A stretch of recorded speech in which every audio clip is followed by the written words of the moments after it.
Good evening, members and our many guests this evening for a packed agenda on regeneration, culture and environment, ONS tonight. I have apologies for absence from Councillor Nestorov, Fern and Sands.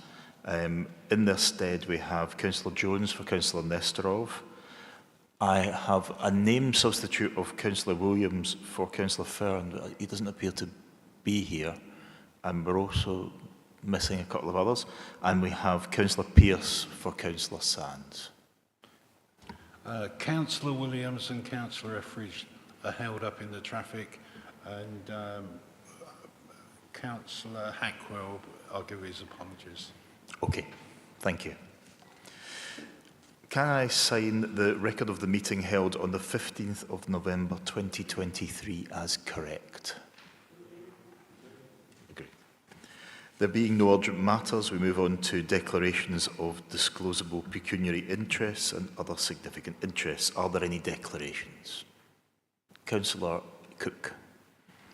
I think for the minutes it would just be worth noting that just on page 26, section 7.8, there's mention of Walderslade Girls' School, and I'm a parent at the school, but my child's not involved. I don't know that I even need to declare it, but I think it's worth just saying. Thank you. Thanks for that point of clarity. Now move on to petitions. That's pages 13 to 18 of your agenda pack. We have one petition referral this evening relating to traffic calming measures along the Ratcliffe Highway. The lead petitioner is unable to make it tonight, but we have her ward councillor, Councillor Spalding, who has 5 minutes to set out the detail of the petition. If you're ready to start, then the floor is yours, Councillor Spalding. I'm obliged, Mr. Chairman. 2 people have to die. Pretty dramatic, but that, Mr. Chairman, members, is what I understand local residents and members of the Parish Council and Mary who have been told has to happen before Medway Council even consider looking at putting road safety measures in place along the Ratcliffe Highway, which is the essence of this petition. Not look at putting road safety measures in place, but thinking about looking at it. Mr. Chairman, members, not one, but 2 separate petitions, including the one I'm addressing you on tonight, have come forward to Council recently, both signed by the majority of local residents. Perhaps by good fortune, rather than anything else, I have not found myself rewriting the opening to my representations tonight. On Sunday morning, there was an accident at Fen Corner requiring police and ambulance attendance.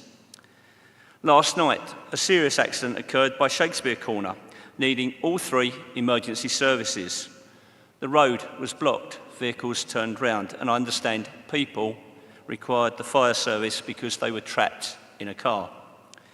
I'm informed that this is virtually the same place as an incident a few weeks ago.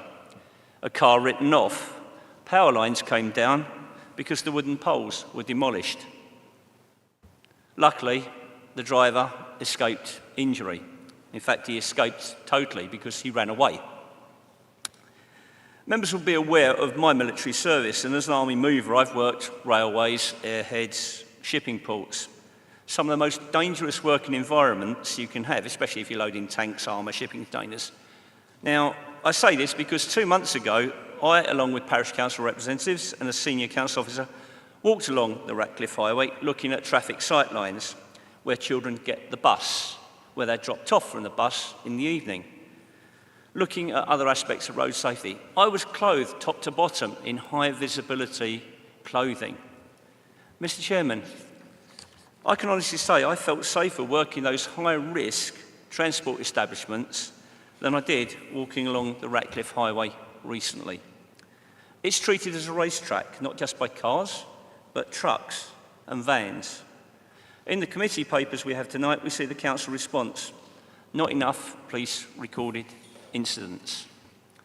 Do we really need fatalities before we do something? Members, we're at that time of the year when we know the weather affects things. Do we wait until road surfaces freeze before gritting them? Of course not. Do we wait until it snows before we fill up those yellow bins? No, we don't. We know speeding is an issue on Ratcliffe Highway. Why are we waiting for a family to be torn apart by a fatality before we do something? Regulation 18 recently identified development sites in St Mary Who. Large sites are also identified in All Hallows, for which the Ratcliffe Highway is a vital link. There's a presentation to members recently for a development proposal at Fen Corner.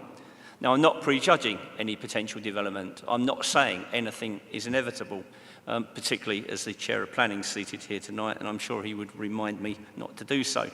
But when it comes to considering a problem, particularly road safety and a road, we should look at all the factors that should be taken into account.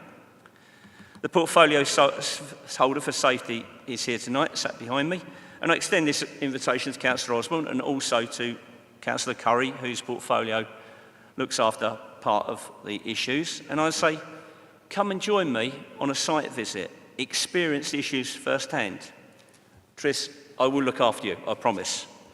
Mr Chairman, members, in this particular instance, please do not just note the petition and the responses and what is considered an appropriate officer response.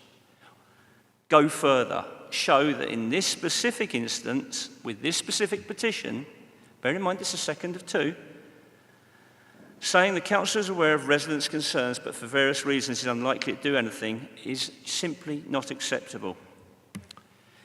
Mr Chairman, unless I can assist you and the members further, I thank you for your indulgence. I'm happy to answer any questions if so required.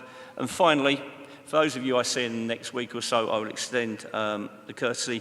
But if I don't, may I take the opportunity to wish everybody here the compliments of the season. Mr Chairman, I am obliged. Thank you, Councillor Spalding. Any member? Councillor Filmer. Yeah, thank you, Chairman. Councillor Spalding will know that I know this stretch of road probably better than anyone here. Having lived at All Hallows for many years and representing that area, over the past 5 to 6 years, we've made vast improvements regarding St Mary's Village, St Mary's Who Village. We had the signs activated, signs put in. It does slow people down a bit. It's always been a problem. We've renewed the roundabout that you were speaking about with the accident. There's a lot bigger roundabout now. It is a problem during the summer and some of the time when you get a lot of visitors from London going down to All Hallows, and trying to keep the speed down is a problem. The stretch of road past the woods at St Mary's Who, the road's very narrow, there's no footpaths there. We've got the added problem now with the zoo being there, and that creates a lot of traffic. If this is something that we can do to reduce the speed down, I would fully back it, because over the years we have tried different measures, but it's always worth looking at additional measures to try and make that stretch of road more safe. Thank you. Councillor Pearce. Thank you, Chairman. I understand that officers are carrying out a safety audit on Four Elms Hill once the roadworks are fully complete. And I agree that there should be a safety audit on this stretch of road as well to link up with Four Elms Hill. So I think if as a committee we can push that, I'll support that. Thank you. Councillor Williams. Yeah, thank you. And thanks for the petition. Yeah, I know this road pretty well myself as well. I've lived out on the peninsula for many years now. And I also, with Phil and Councillor Pearce, support the safety audit on this stretch of road, if we can get that done. Thank you. Councillor Field. Thank you, Chair. Thank you for bringing this petition on behalf of your constituents, Councillor Spalding. This does appear to be a very worrying situation, and I do think that we, as we go ahead, and I'm very heartened to hear the language of collision reduction rather than road safety, talk about crashes and collisions rather than accidents. I think we need to, across Medway, we know speeding is an issue. We know our communities are worried about it, whether that's here in on the Ratcliffe Highway, or I know in my ward. I just wanted to ask whether, I'm not sure whether that's Michael, your role. Do we have any data on the 85th percentiles of speeds on this stretch of road at all?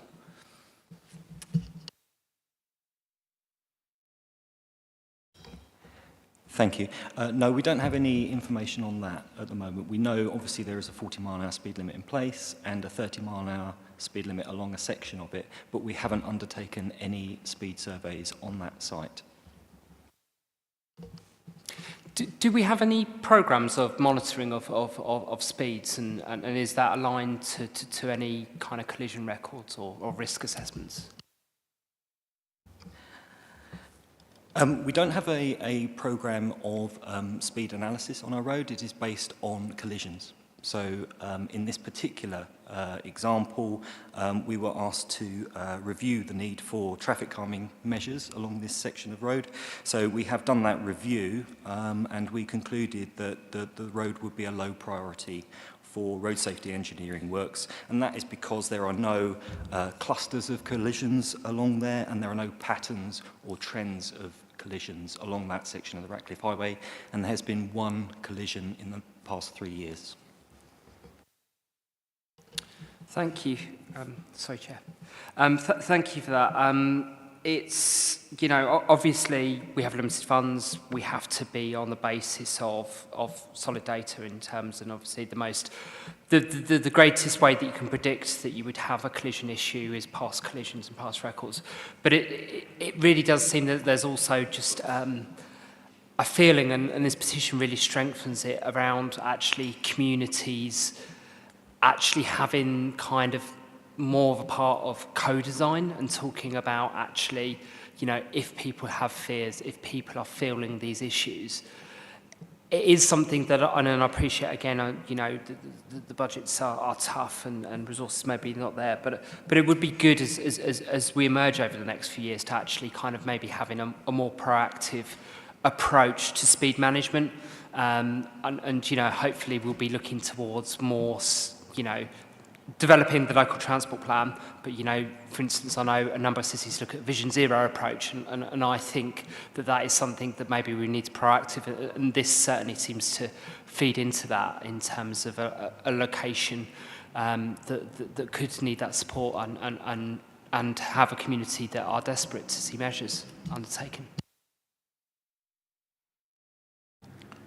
Councillor Hubbard. Yes, just basically to say that I equally know the road very well. Until a couple of years ago, my in-laws lived in All Hallows, so I travelled the road many a time. But my concern is that the 228 itself has a speed limit of 40 miles an hour, all the way with cameras and such like. And then as soon as you get to the roundabout and go down towards into St Mary's, you know, people have a habit of putting their foot down because they don't have that limitation on their overall speed, and there's quite a fast, well, it's a straight bit of road right through into the centre of the village. So yes, I think that we need to have a review of the site, especially when they are proposing potential housing in the area, and it was raised when Esquire gave a presentation a couple of weeks ago that there'll be issues regarding that. Thank you. Any other member? Can I just clarify then, in terms of what the options are, because obviously the prioritisation is what it is, and I think it's proper that there is a rigorous and accountable process for that prioritisation, and it's only fair that for those members who aren't here tonight, that the issues that occur in their ward are treated with as much severity as ones which are prompting petitions. What is the scope for that audit? What can be done beyond what has already been done? And also with regard to the enhancements that seem to be sort of part of the way through, what's the trigger point for them being completed? So the additional signage, that sort of thing, what will make that happen? Thank you, Chair. I think you're right to hit on the prioritisation point. So we have statutory responsibilities in terms of road safety, and that statutory responsibility is around investigating collisions that have occurred on our road network and taking appropriate actions to mitigate those collisions that have occurred.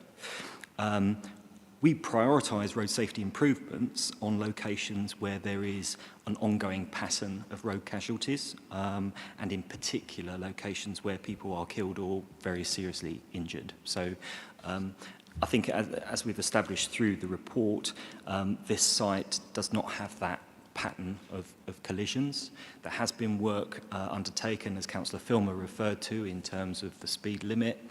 There are road markings there are dragon's teeth and that sort of thing. So the officer recommendation at the moment is that we would prioritise other locations where people are being killed and very seriously injured on our network, because obviously if we prioritise sites that don't have that, I'm not dedicating officers to investigating locations where there are real evidenced safety concerns. So on the basis of that, of course, there is ongoing monitoring of all locations across Medway.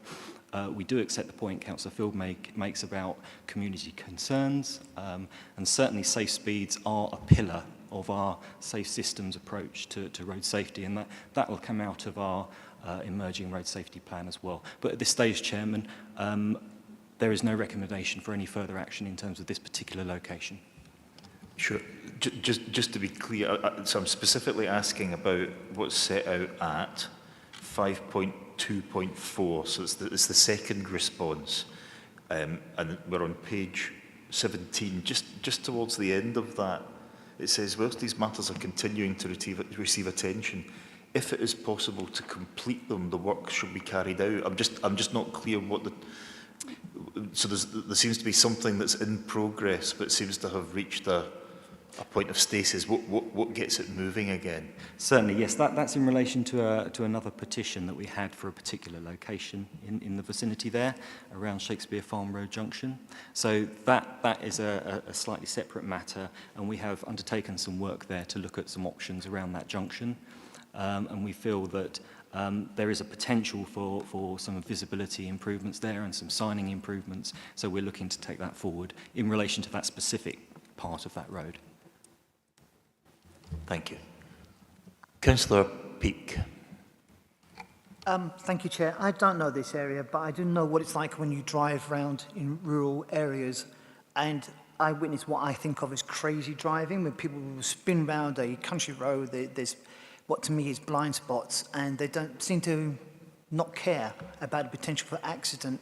I understand the logic of what you're saying. Obviously, we need to focus where the money goes, and it's based upon data for good reason.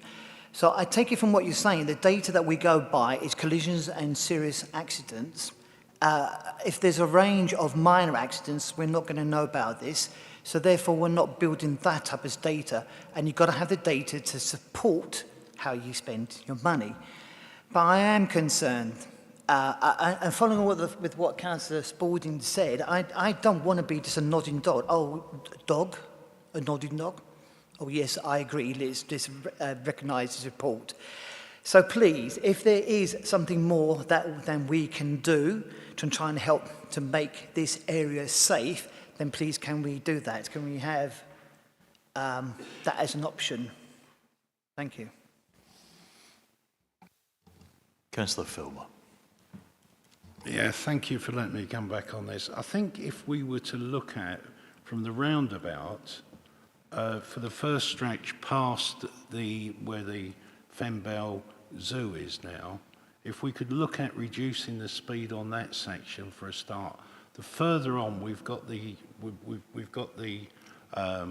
speed variable signs, but I think if we could do some signage or something on that first bit to get people in the right frame of mind to carry on at a speed like that, that may help for a start. Thank you. Any other member? In which case, Vice Chair, do you have a proposal? I do. The committee is requested to note the petition responses and appropriate officer actions in paragraph 4.1 of the report. The committee is requested to consider the petition referral request in section 5 and the Director of Places response.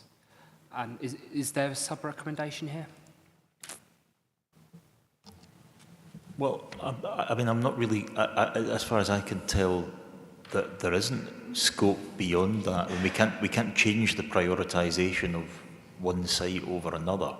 Is there scope for that additional audit, or would that completely throw the stats? I mean, I suppose that's the question, isn't it? If you're judging the criteria, judging it on one criteria, and then you add an additional audit in one location, I'm not convinced that works.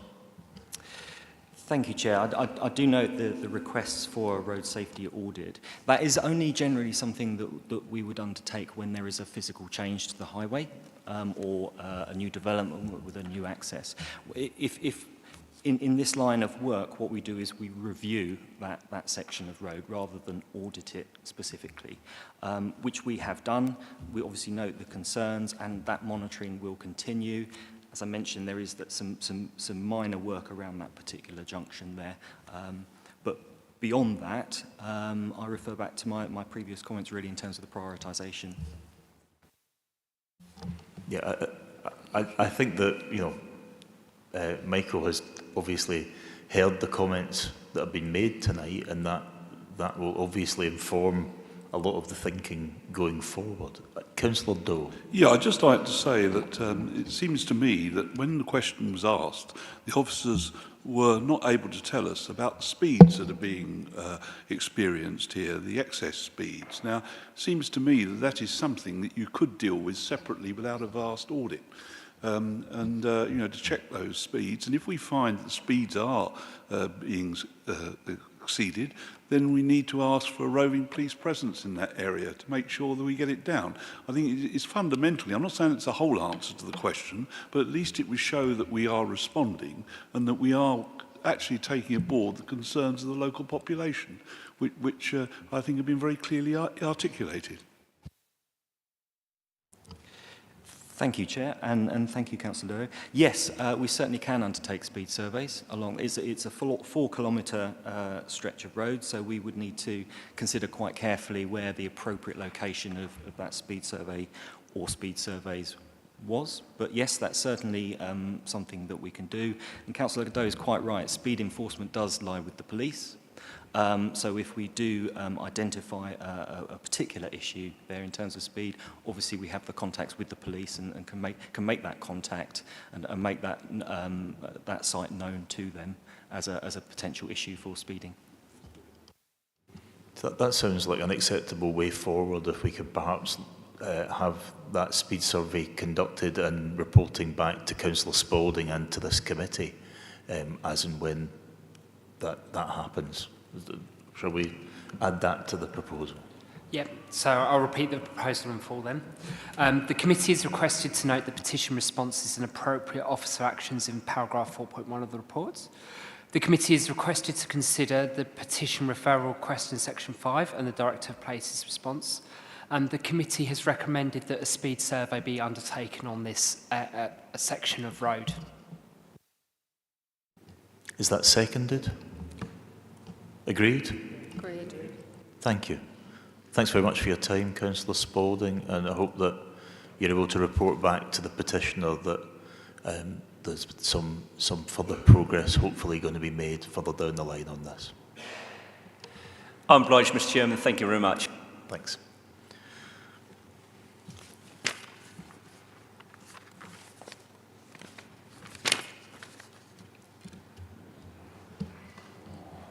Okay, members, we move on to item 6, which is the annual scrutiny of the Community Safety Partnership. That report is on pages 19 to 68 of your agenda pack. In the first of 2 appearances tonight, we have Councillor Osborne, who is the chair of the Community Safety Partnership.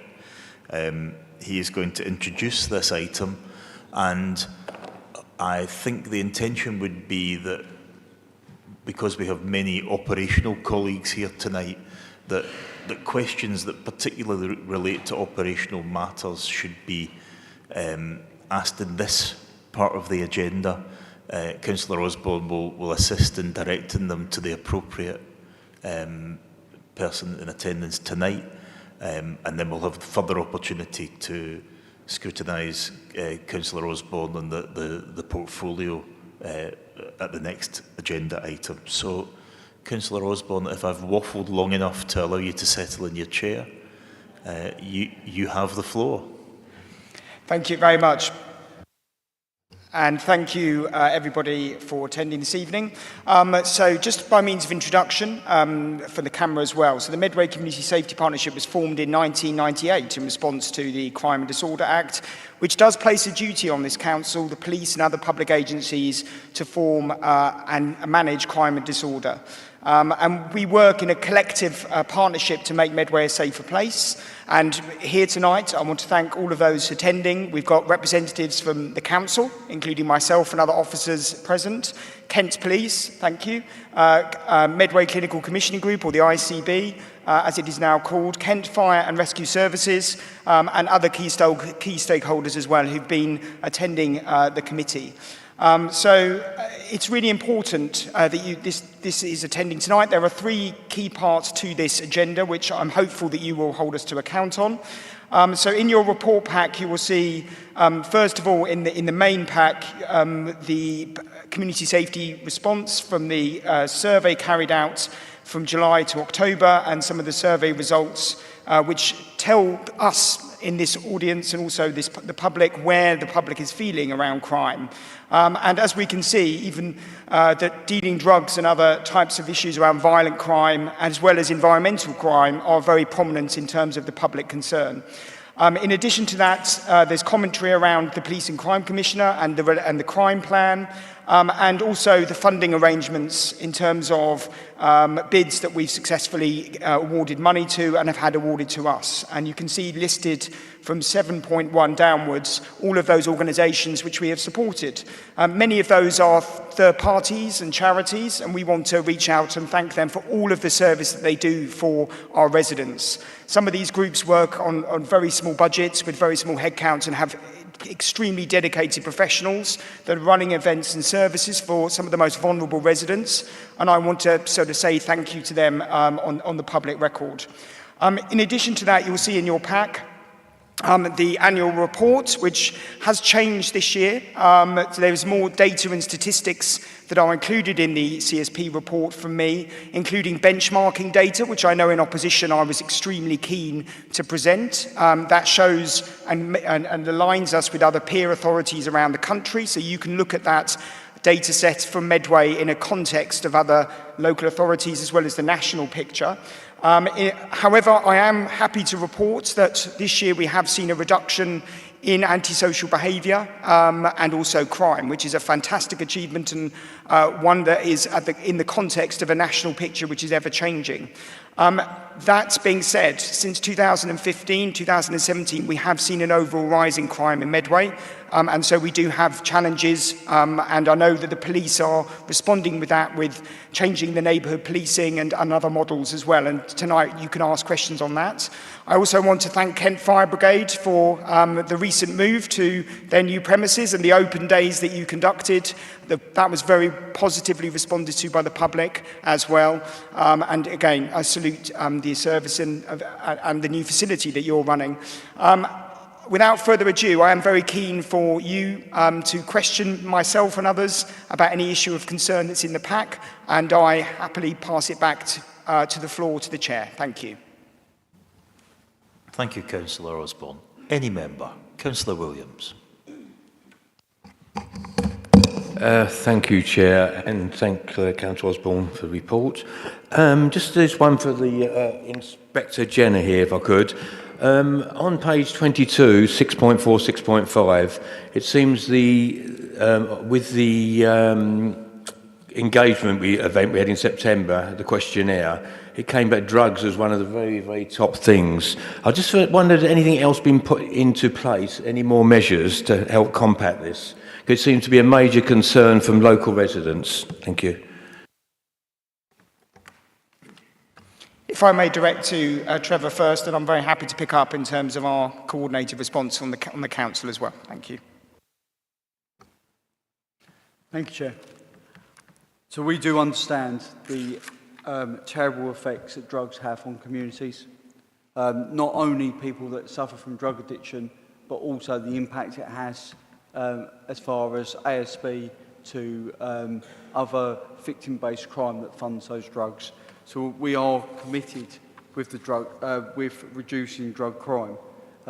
We have invested heavily over the last year in our neighbourhood policing model, so that we have got police officers back on working in your wards in order to identify local issues, and drug use is one of those issues that we target through the use of our neighbourhood policing teams.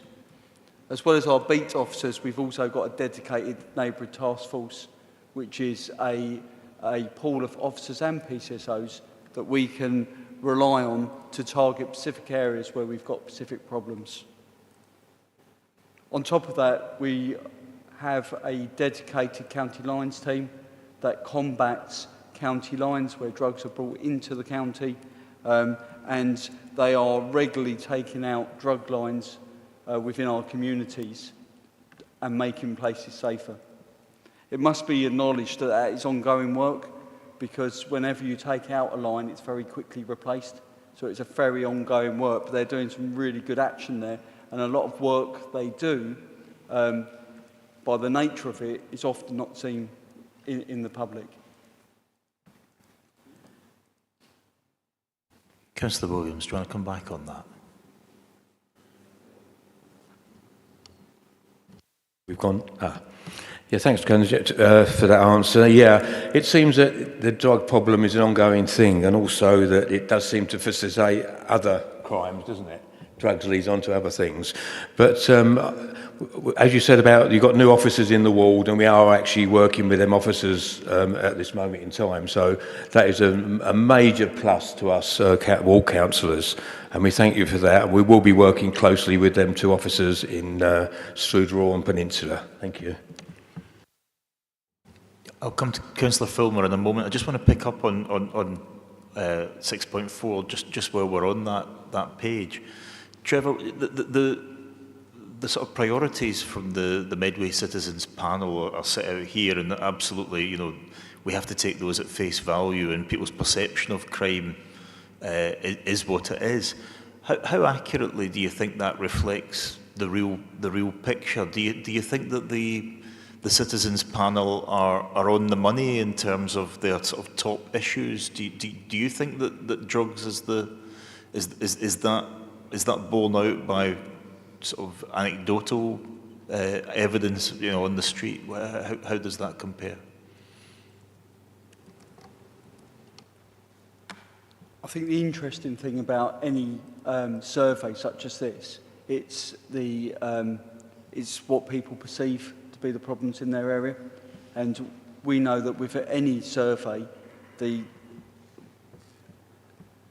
perception is really important, and if people have got a fear of crime and they feel that, you know, drugs is at that particular area and that is a concern, then they need to know that we're doing stuff about it. There obviously is many more other crimes, and, you know, serious violent crime is, and violence against women and girls is a massive priority for us in Kent Police.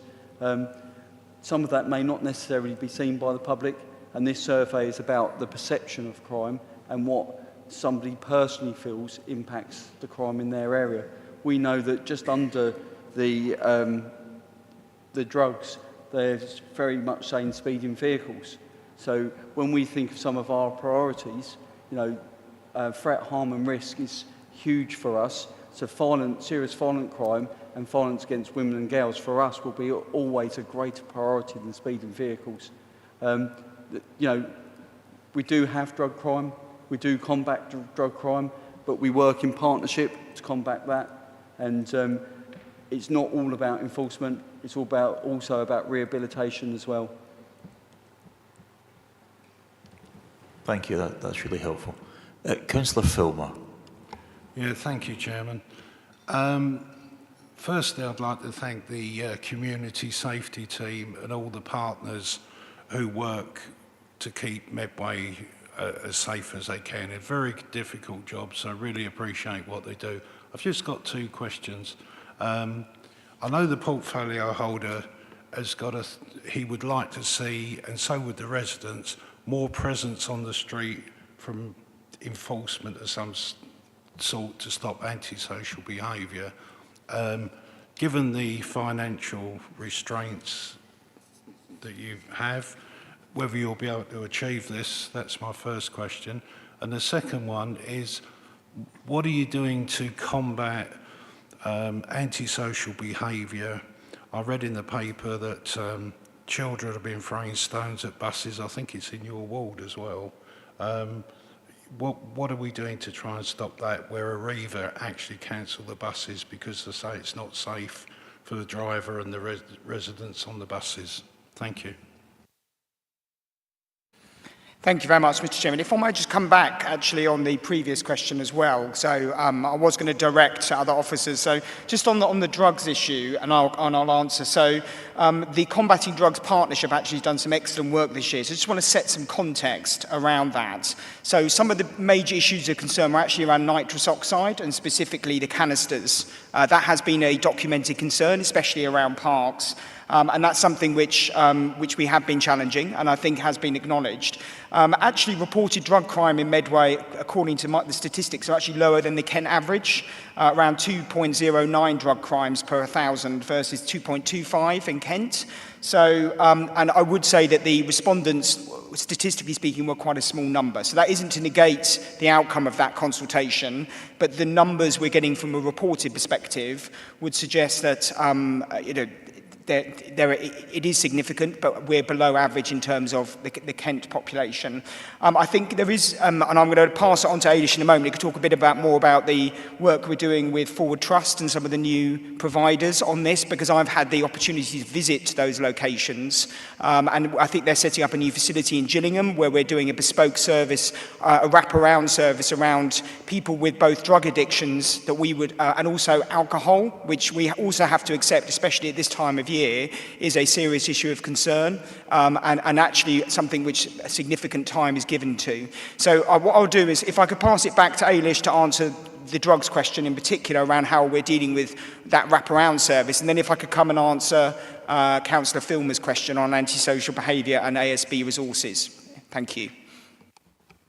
Thank you very much, Councillor. So members will be aware of the Dame Carol Black review that set out the new national drug strategy with a requirement for us to have combating drugs partnerships at a local level. And those partnerships need to include police, probation, health, substance misuse services, public health, housing, a whole range of partners to come around, because it's acknowledged that police can only do so much to try and tackle the crime associated with substance misuse, but we need to have supportive and wraparound services available to help people move out of addiction. So we do have a new contract in place now being delivered by Forward Trust. Exactly as Councillor Osborne says, they're going to be opening their new service at Kingsley House in Gillingham, which we think will really add value by having accessible, recovery-orientated services for individuals to come in and be able to visualize what recovery might look like for them. We've done an awful lot of work to develop our peer support across the Medway as well, because we know that people who have been through that journey of addiction and have recovered are better able to identify and support those individuals who are about to hopefully start that journey as well. We've significantly increased our outreach support. We work very closely with Mark's team around the rough sleepers and homelessness projects to be able to ensure that there is outreach workers to be able to work alongside the homelessness workers, because we need to engage with people where they are. They're not always necessarily going to come into the services and where the treatment services are, so it's about engaging them and supporting them around some of the more chaotic elements of their lives, including around mental health support, to be able to then signpost them into services and start to engage with them further. The other requirement within the National Drug Strategy is about achieving a generational shift in terms of substance misuse as well. And we've just begun to do some work around understanding how we can have more of an emphasis around prevention. So we already do a significant amount of work in schools around our PSHE agenda and supporting young people. But we're going to do some insights work now to try and understand what drives people into substance misuse in the first place, to then help us understand how we might design our services to meet their needs better. Thank you very much. And just in answer to Councillor Filmer's question, so in fact this is on the next report, so I'm very happy to discuss this if you go into the next item. So in 2023, the team at Medway Council dealt with 393 cases of reported antisocial behaviour. That's the team response to Medway Council. I'm very happy also to bring in other partners. So 262 of those responses were reassurance, so around nuisance bikes, neighbourhood disputes, and general antisocial behaviour. And I can inform you that we do issue community protection warnings and community protection notices for those, for instance, who are engaged in noisy neighbours. Also, untidy gardens is an area that we look at as well to ensure that people who do leave their gardens in an unacceptable state for neighbours are managed and given appropriate sanctions.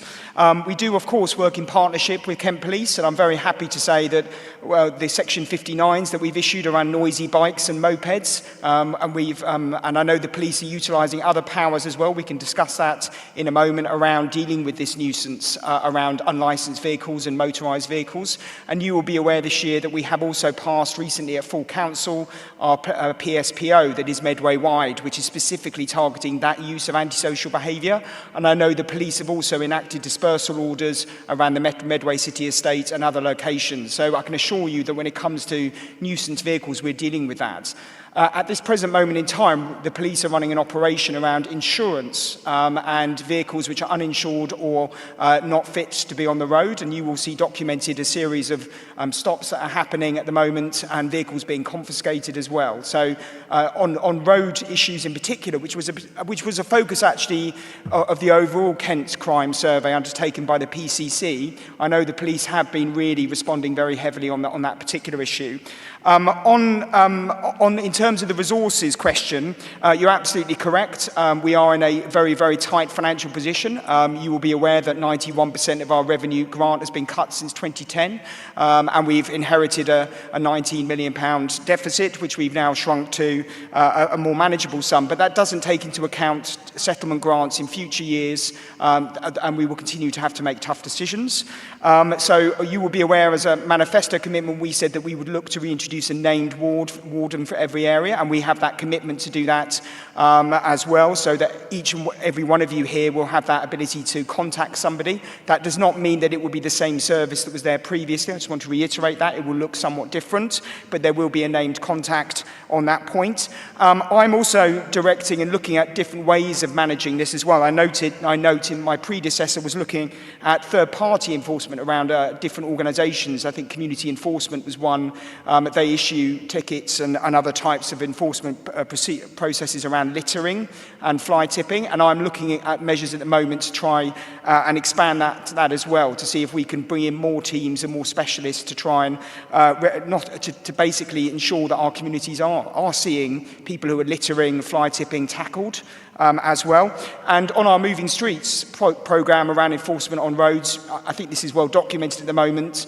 We're looking at different technologies to try and ensure that people are parking appropriately. We've introduced ANPR a number of sites around Medway, which is a positive thing because it ensures that people can pay online, but also ensures that they're not breaking rules there. And lastly, we're looking at different ways of partnerships. So it isn't just with Kent Police, but also working with other agencies, including trading standards and others. We are going into buildings which are potentially selling inappropriate cigarettes and other types of product, and ensuring that we look at their licences. So we are being incredibly robust around antisocial behaviour, be that from a commercial perspective, but also dealing with it on a street-by-street perspective as well. But I'm happy to accept challenge, and of course, if we had more resources, we could do even more of these good things. Thank you. Councillor, who are next? Sorry, Councillor Jones. Thank you very much indeed, Chair. I was very pleased to hear from the officer about the joined-up approach on homelessness, mental health issues and drugs, and getting support for people in the right place, particularly with more and more dangerous illegal drugs coming into use. I specifically wanted to ask about joined up working with other council departments and obviously with the police. I'm only a guest at this committee, albeit I've become quite a regular guest. Chair, as you'll recall, I've now been here for 3 meetings in a row. But I did notice that the children, I did note at the Children and Young People's Overview and Scrutiny Committee, we had some discussion on such issues as child exploitation, contextual safeguarding mentioned in 7.6 of this report, domestic abuse mentioned in section 7.5. I thought I would focus on 7.9 about the Hillyfields exercise. I don't want to talk about this exclusively. My question is a generic one. I mean, I don't know whether the Hillyfields exercise mentioned in 7.9 has been evaluated, but it did strike me here that there was a very straightforward solution to a serious issue. You know, there have been litter bins set alight, there have been vandalism, and the youth service organised a fashion show and an event. So are we looking at applying these sort of solutions where the young people were saying they were bored and didn't have things to do, providing these kinds of resolutions to issues jointly across the council? And is the portfolio holder and the officers operationally here tonight, are they both satisfied with the level of joint working with children's services in these areas? Councillor Osborne. Thank you very much, Councillor Jones. If I might direct to Ian, I think it's a first point of call for the engagement with other council departments. I'm certainly very happy to pick up on aspects of support we're giving to youth service and youth provision. I'm a teacher myself, so I know some of the work that's being conducted in Medway around engagement with young people, so I'm also happy to add my point there too. Evening. In terms of cross-functional working within the council's departments that relate to enforcement, they're all joined up, trading standards join up with environmental health, join up with the enforcement team that deal with littering and fly tipping, and they seamlessly join up with the noise and nuisance team. As a matter of course, when we're dealing with issues in green spaces, we involve youth services and try and do that at the outset. We also work with lots of the staff in public health. So in terms of a council-wide approach, it is a very joined-up service because what we're trying to do is to solve problems and look at solutions. A lot of the people that we put under the umbrella of ASB, there are more appropriate solutions to that problem than enforcement, and that's our approach. It works almost in a pyramid. We try and resolve things at the lowest possible level, and for the examples that you've seen the breadth in the report from the pointy end of prosecutions to formal notices to these engagement events that are trying to take people down other routes. So in answer to your question, it does work. Could we do more? Of course we could, and it's something we've got to keep aspiring to. Yeah, so if I might come back. So Medway does have a dedicated youth offending team and a service that we offer to our children. And in fact, that youth offending team has been dealing with a significant number of young people. However, the laws have changed in the last 5 years. So the numbers that are going through youth offending teams formally have actually decreased. But actually, in terms of a triage service, a lot of advice is given to young people by the police and other youth services before they get into trouble. So a lot of outreach is done with schools in Medway, with training to ensure that they're aware of the risks, and in particular around drugs and getting involved in drug gangs and lines, but also around some of the issues around inappropriate driving, and also consent issues as well, around sexual health and other types of behaviours. So these training, this is happening, and many schools are investing in that. In terms of the youth, the yacht services, in opposition, in fact, I raised concerns around budgets around that, but actually in the last 2 years we have seen an increase in budgets going into these services, and again, that's across platform. Now, there has been changing in charging regimes as well, so at the moment, magistrate courts might indicate to an individual that does appear before them to engage in a community rehabilitation or community sentence as part of a caution, and so we have operated 20 such initiatives where they've been going out and litter picking and supporting communities in cleaning areas and removing graffiti. And one of the things which we're looking to promote this is if members would or have issues in their wards, we can happily get attendance for that. And this isn't just for young people, but old people too. And just lastly, in terms of working with the youth service, I know that one of the issues that many young people have expressed is concerns about street safety, in particular girls. And I know the police are doing some very active work against violence against women and girls in particular, where they've been outreaching in high streets, giving advice to young girls about the signs of perhaps predatory behaviour, and also online stalking as well, which we know is particularly prolific on social media. So, and I know that a series of outreach projects have happened in many events around how we can get that information across. And I can say that over the next 12 months, we will also be delivering further programmes on violence against women and girls in particular, to try and target that community to ensure that they're aware of the risks around this, and also that Kent Police has better access on information on some of the perpetrators too. So, you know, we are doing a lot of work with young people, and I would absolutely agree with you that as many community initiatives as possible. I know in my ward in particular, I think 5-6 years ago, we had football teams. I know that they have set up similar in other parts of Kent.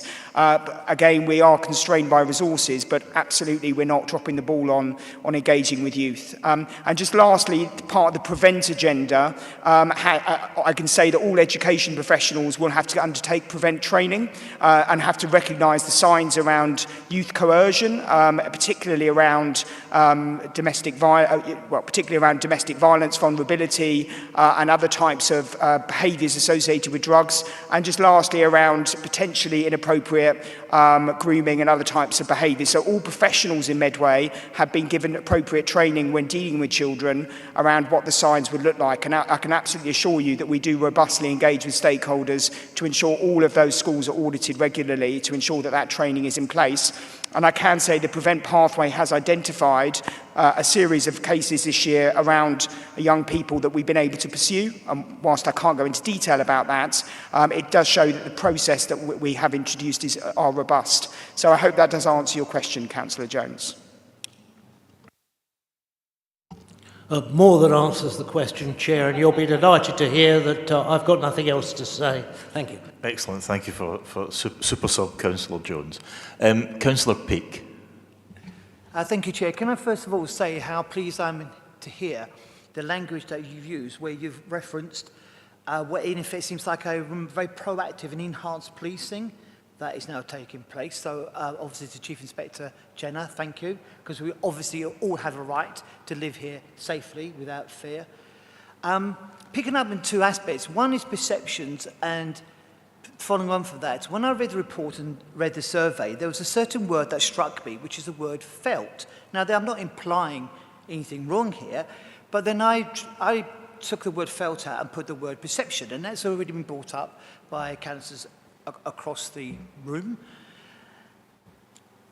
What I'm looking for is, to balance the perception of, particularly of drugs, will we be receiving actual hard data? I don't know whether that would be charges or just arrests to see whether we really are a den of drug taking in Medway or not. So that's my first question. My second question also, prevention obviously is a major part of dealing with crime, and it's very hard to second guess whether it's going to be crime, very expensive. But if you take an area like Barnfield Park, the residents around there definitely have a very strong perception that there is drug taking there. Would there ever be the chance, I'm not sure about protocol, whether it's through the Chair or Councillor Osborne or Director, Chief Inspector Jenner, the question of could there ever be the capacity for police officers to be deployed in an area based on a consistent pattern, if you like, a perception of drug taking in an area in the name of prevention? Could that be justified, please? Thank you.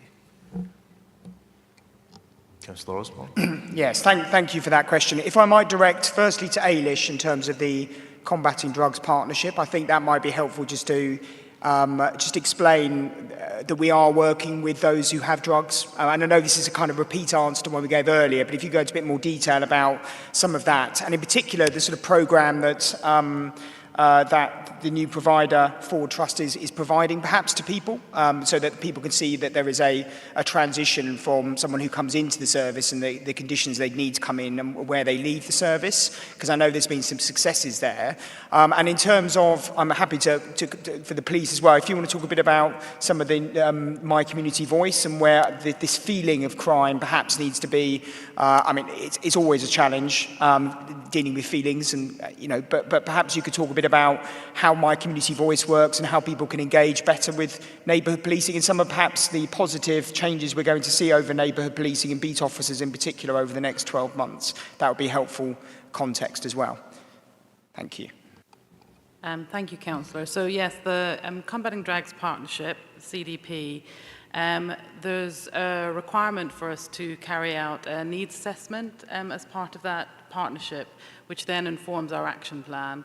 What we've decided to do in Medway is, instead of having a once-off needs assessment and then that's it, it's a live document. So we continue to update that as we get information in from all our partners, the partners I talked about earlier, to be able to reflect that live and changing position in terms of what needs to be done.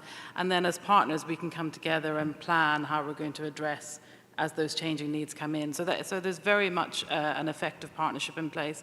And because our partners are largely Kent-wide, health, Kent Police, probation, there was a desire initially to have a Kent and Medway-wide CDP, but actually we've insisted on having one on a Medway level because we do feel that our nuances might be slightly different here in Medway, and we need to have that Medway focus and maintain that. So that's working really effectively. In terms of the provider themselves, what our real emphasis within this contract was that there needs to be, and I mentioned it earlier, but it might not always be clear what it is, there needs to be visible recovery. So somebody coming into substance misuse needs to know what it might look like on the other side. What am I aiming towards? Why should I even begin this journey? Because it's not an easy one. And we know it's one that people will go through potentially many times before they actually succeed. And so Forward Trust is working in partnership with an organisation called Open Road. And Open Road are the face of the recovery. And in terms of that recovery programme, what that might be is it might be finding employment opportunities for individuals. It might be helping them to have volunteering opportunities, accessing education and training and employment. But it might also be, so some of the peer supporters, as I mentioned earlier, are now going back into services and helping people to understand what a journey of success looks like. They're going to have this new service at Kingsley House, but they are also going to ensure that they have satellite provision across the rest of Medway as well, because we know it's not going to be possible for everyone to necessarily come to one venue and be able to access treatment and support through there. As a partnership, we carefully monitor both the number of people accessing treatment, which we have asked, there's a KPI for the provider to ensure that that number is increasing. We want more people coming into treatment and accessing that support. But we don't just monitor the numbers coming into treatment, we also monitor the number of successful completions as well. So how many people are coming out the other side? And we can benchmark that because there's a huge amount of data across the whole of the country, and Medway is performing very well in terms of successful completions, and we're in the top quartile in the country in terms of our successful completions as well. And the other area that we're also focusing on, which Councillor Jones was talking about, is again young people. So currently our contract for our young people substance misuse services is embedded within the wider children and young people's mental health services. And next year we're going to remove that and have an all-age service here in Medway that's focusing on substance misuse.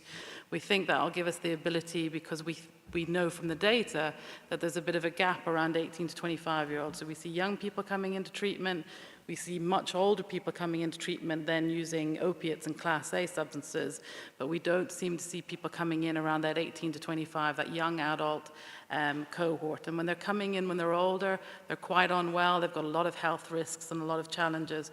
So if we can do something that supports around that transition, maybe we can get people in earlier and support that treatment journey at an earlier point. So that's what we're doing in terms of treatment and the combating partnership, but I'll hand over to yourself, Chief Inspector. Thank you. It's quite interesting, some of those questions that have come out, and I will try and cover them, and please let me know if I haven't covered them fully. So there was the question around figures around drugs, and you spoke about arrest rates and charge rates. We could look at seizure rates, we could look at community resolution rates.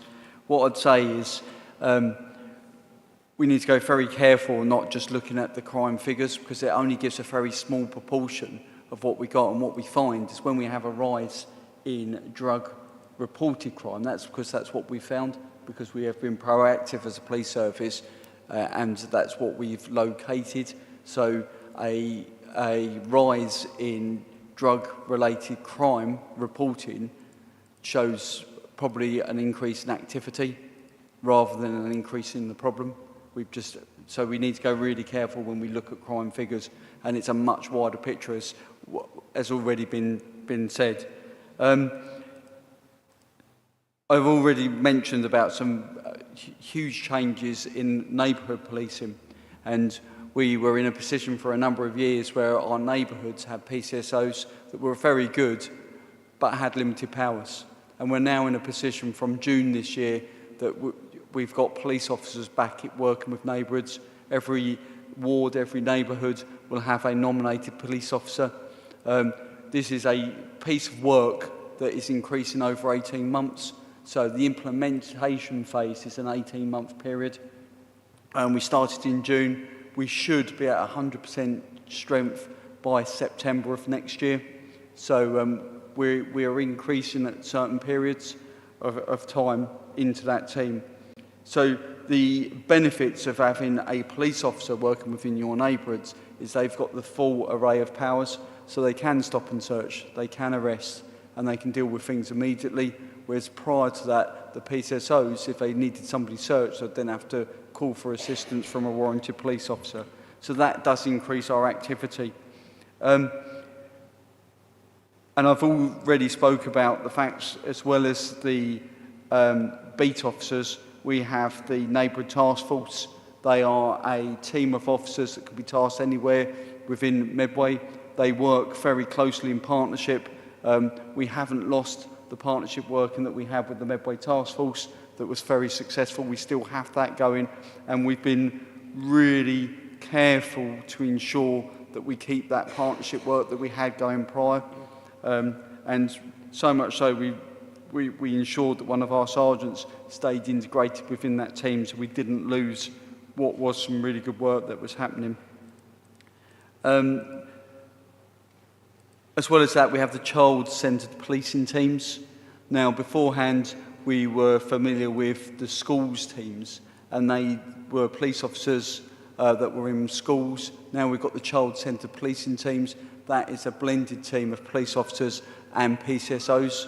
But they're not just looking at schools, they're looking at child-centred policing. So it's wider than just the schools. So that is, I think that is a much better model that we have now, and much wider in span. The councillor mentioned My Community Voice. So My Community Voice is a key communication tool for speaking to your local officer. So if you want to report something to your local officer, if you're signed up to My Community Voice, you can send a message to your officer. So if you've got concerns of drug use in a certain place, one way that you can report that is through My Community Voice. And you can speak to your beat officer, they can get a pattern of what's going on and they can target it. Another thing we can do from My Community Voice is we can send out surveys. So we've seen a demonstration of a survey in this report tonight, but we encourage our beat officers to survey their communities so they know what's important to that individual community. And that is a tool that's available to them and they do use rather effectively. Barnfield Park was something you also mentioned, and it was interesting that I hear Barnfield Park for something other than ASB vehicles. And I know that my team have been really proactive on the work they've done around the ASB of vehicles, not just in Barnfield Park, because they've done it in other areas as well. And a number of Section 59s have been issued throughout the district, and we've seized vehicles also. So hearing about drug issues in Barnfield Park is the first time that's been reported to myself, because I've only heard about Barnfield Park and ASB from motor vehicles, which, as I said, we have dealt with effectively. But our beat officers are in the areas, they are engaging with their communities. I know there's a number of people here that have already said that they're really pleased with the service they get from their beat officers. And what I would say, that's only going to increase as our numbers increase. We've got some really good, experienced officers that are choosing to work within the beat teams because they want to work within their communities, and that is really encouraging as a police service, and also for us as a partnership. Councillor Osborne. Yes, if I could just pick up on some of that. So I know you mentioned that the neighbourhood policing team work closely with the County Lions team, and that's absolutely true. And what I would encourage residents to do is to absolutely use My Community Voice and or to contact the police to provide them with information on intelligence on this. And no information is ignored, and it could be part of a wider picture of intelligence as well, which then could be used. And just lastly, I know when I was a ward councillor, sometimes these things take time because certain county lines are targeted more covertly in the gathering of information and intelligence to build a wider picture of activity within the drugs gang itself. So when the Kent police do eventually enforce an action, they have actually the evidence for prosecution that they need to put before the court and the CPS, so to ensure effectively a custodial sentence for those people. So it is frustrating sometimes, I think, for residents that these things might take time, but I can assure people that if they do report these incidents, the intelligence picture is helpful, and it can also be added to other information that is being collected by other means as well. Thank you. Thank you. Yeah, I would just echo the My Community Voice is something that I was signed up to myself last week by one of our Rochester PCSOs, Sean Humphreys. We were meeting with some residents at Housing for Older People, and it was really pleasing to see their question about how they contact the police directly being answered in such a clear way. And I imagine that they will now be receiving lots of intelligence from that group of residents who know an awful lot about the area and see an awful lot of the nefarious activity which goes on. So yeah, I'd certainly recommend that to other members. Councillor Hubbard. Yes, I've signed up to the Community Voice as well, and it's a very useful tool. And having a beat officers is another great improvement. Because since we've had an officer allocated to Strood North, it's somebody I can go to, and even quite minor things which are useful to undertake. And for instance, attending a PACT meeting, which hasn't happened for some time. That's the Friends of Broom Hill. What I want to specifically talk about is you've got some nice pie charts in here. Okay, and it's and on page 35 it talks about that a new ward has got into the top 5 for antisocial behaviour. But if you look on page 37, of course the wards are the old wards. And you look at the top 5 wards, the top one is River and the bottom one is Peninsula. Maybe there's a huge amount of crime going on in St Mary's Island, which is now a one-person ward. And on the Peninsula, maybe all the crime is happening in All Saints Ward rather than the other half of what was Peninsula Ward. So that is useful. It's not current. I'm quite sure that Councillor Pearce and Councillor Spalding would like something that was more relevant to their area. Now, when are we going to get some data that's actually relevant to the current wards rather than the old wards? Trevor was going to pick that one up, yeah. I'm really glad you asked that question because it was only today I chased up where we were with realigning our wards within Kent Police, so that the call data and also data like this is realigned with your new and current wards. I do apologise that has taken some time. It's not a quick fix and a quick bit of work. I'm pretty confident we're almost there and we should be realigned very soon. But it was only either yesterday or today I actually asked for that to be chased up so I could come to you. I was expecting it would be a question that I'd be asked. So I wanted to come back with an answer for you, which I haven't got this time, but we are very close to it now.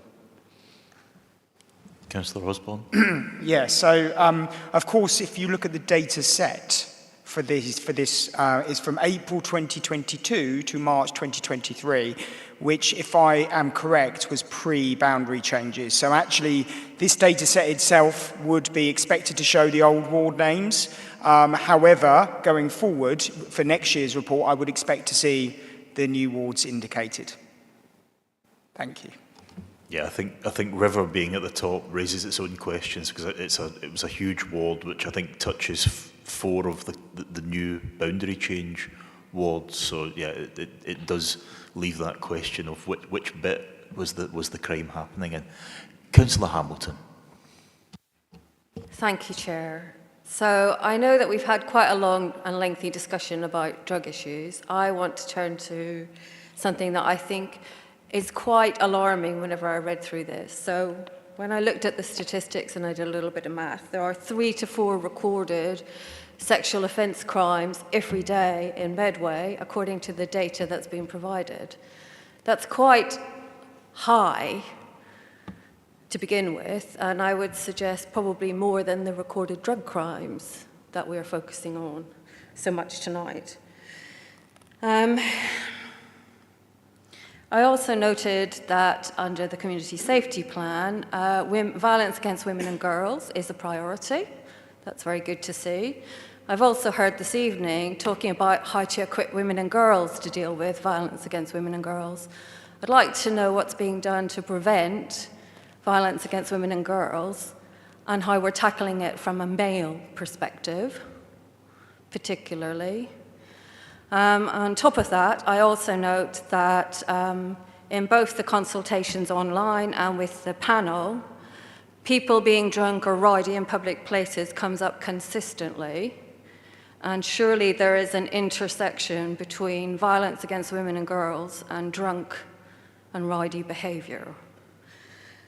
So I'd like some comments about what work's being done around that. And finally, in relation to both sexual offences, the work in preventing violence against women and girls, rowdy and drunk behaviour. I am a councillor for a ward that has both a cumulative impact area and a stress area, and I'd like to know what focus, in particular, our partners at Kent Police are placing on addressing both sexual offences and drunken behaviour around those areas. So it's quite a lot, but I think that given the high prevalence of sexual offences within Medway, that should really be a focus we should be paying a lot more attention to.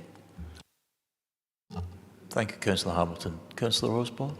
Yeah, so I can pick up some of this, and then I'm happy to pass it over to other partners. So You're absolutely correct. Sexual offences, violence against women and girls absolutely has been a priority. And actually, it's not just been in Medway. This is a priority of central government and also at a local level as well. And I know this has been an area that Kent Police have been looking at.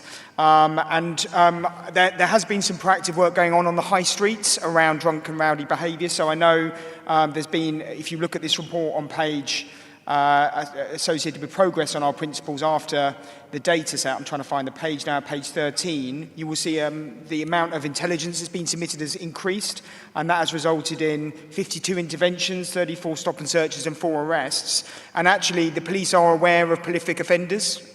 They'll be aware of those that are engaging in these types of behaviours on a regular basis, and will be ensuring that those individuals, if they are on a night out and other things, they will be observed. In terms of a rise in sexual offences, this has been documented, of course, and I in some ways this is a result of people feeling more confident about reporting. So we've seen, for instance, a number, due to the Me Too movement and other types of sort of reporting mechanisms, we are seeing that people are coming forward now with historic allegations as well as current allegations. Of course, these are very complex cases, and with court backlogs as they currently are, and with increased and tightening resources, we need to ensure that we're working on a national basis to ensure that women and men who are in these circumstances are given the support they need, and actually the processes are quick. And I have to say at the moment, I'm not comfortable in a national picture at the moment with the amount of time it's taking for a Crown Court case to be heard around sexual offences. I think that's too long, and it's causing a lot of issues with people walking away from these types of cases, which are extremely complex. There have been a series of talk and walk events in Rochester. I think many of the councillors there have attended those, and hopefully I know our members on certainly this side, we've engaged in our own events separate to Kent Police, where we've been providing alarms and other equipment to residents and speaking to them. And I want to thank everybody for doing that, because this is an incredibly important issue.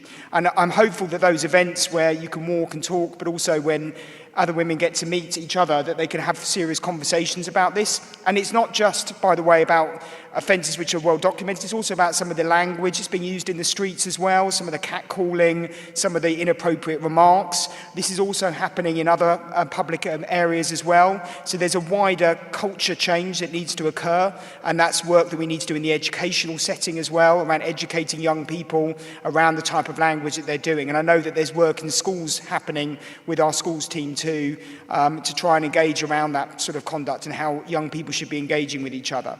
But again, if I can look at Kent Police in particular, I know you've had some quite successful violence against women events. I know it's a PCC priority at the moment, but I wondered if there was some commentary around some of the sexual offences numbers, how that looks in relation to others in Kent, and any other comment you might have.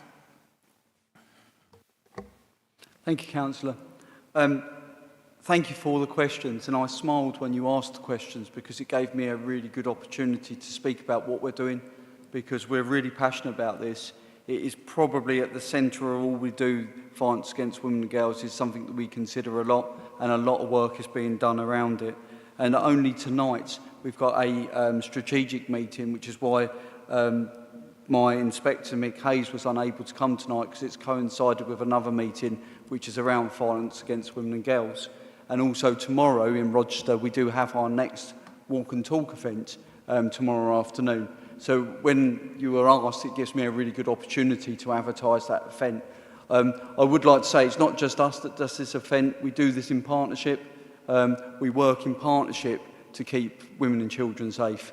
And I think some of the work we've done over the last few years is really encouraging.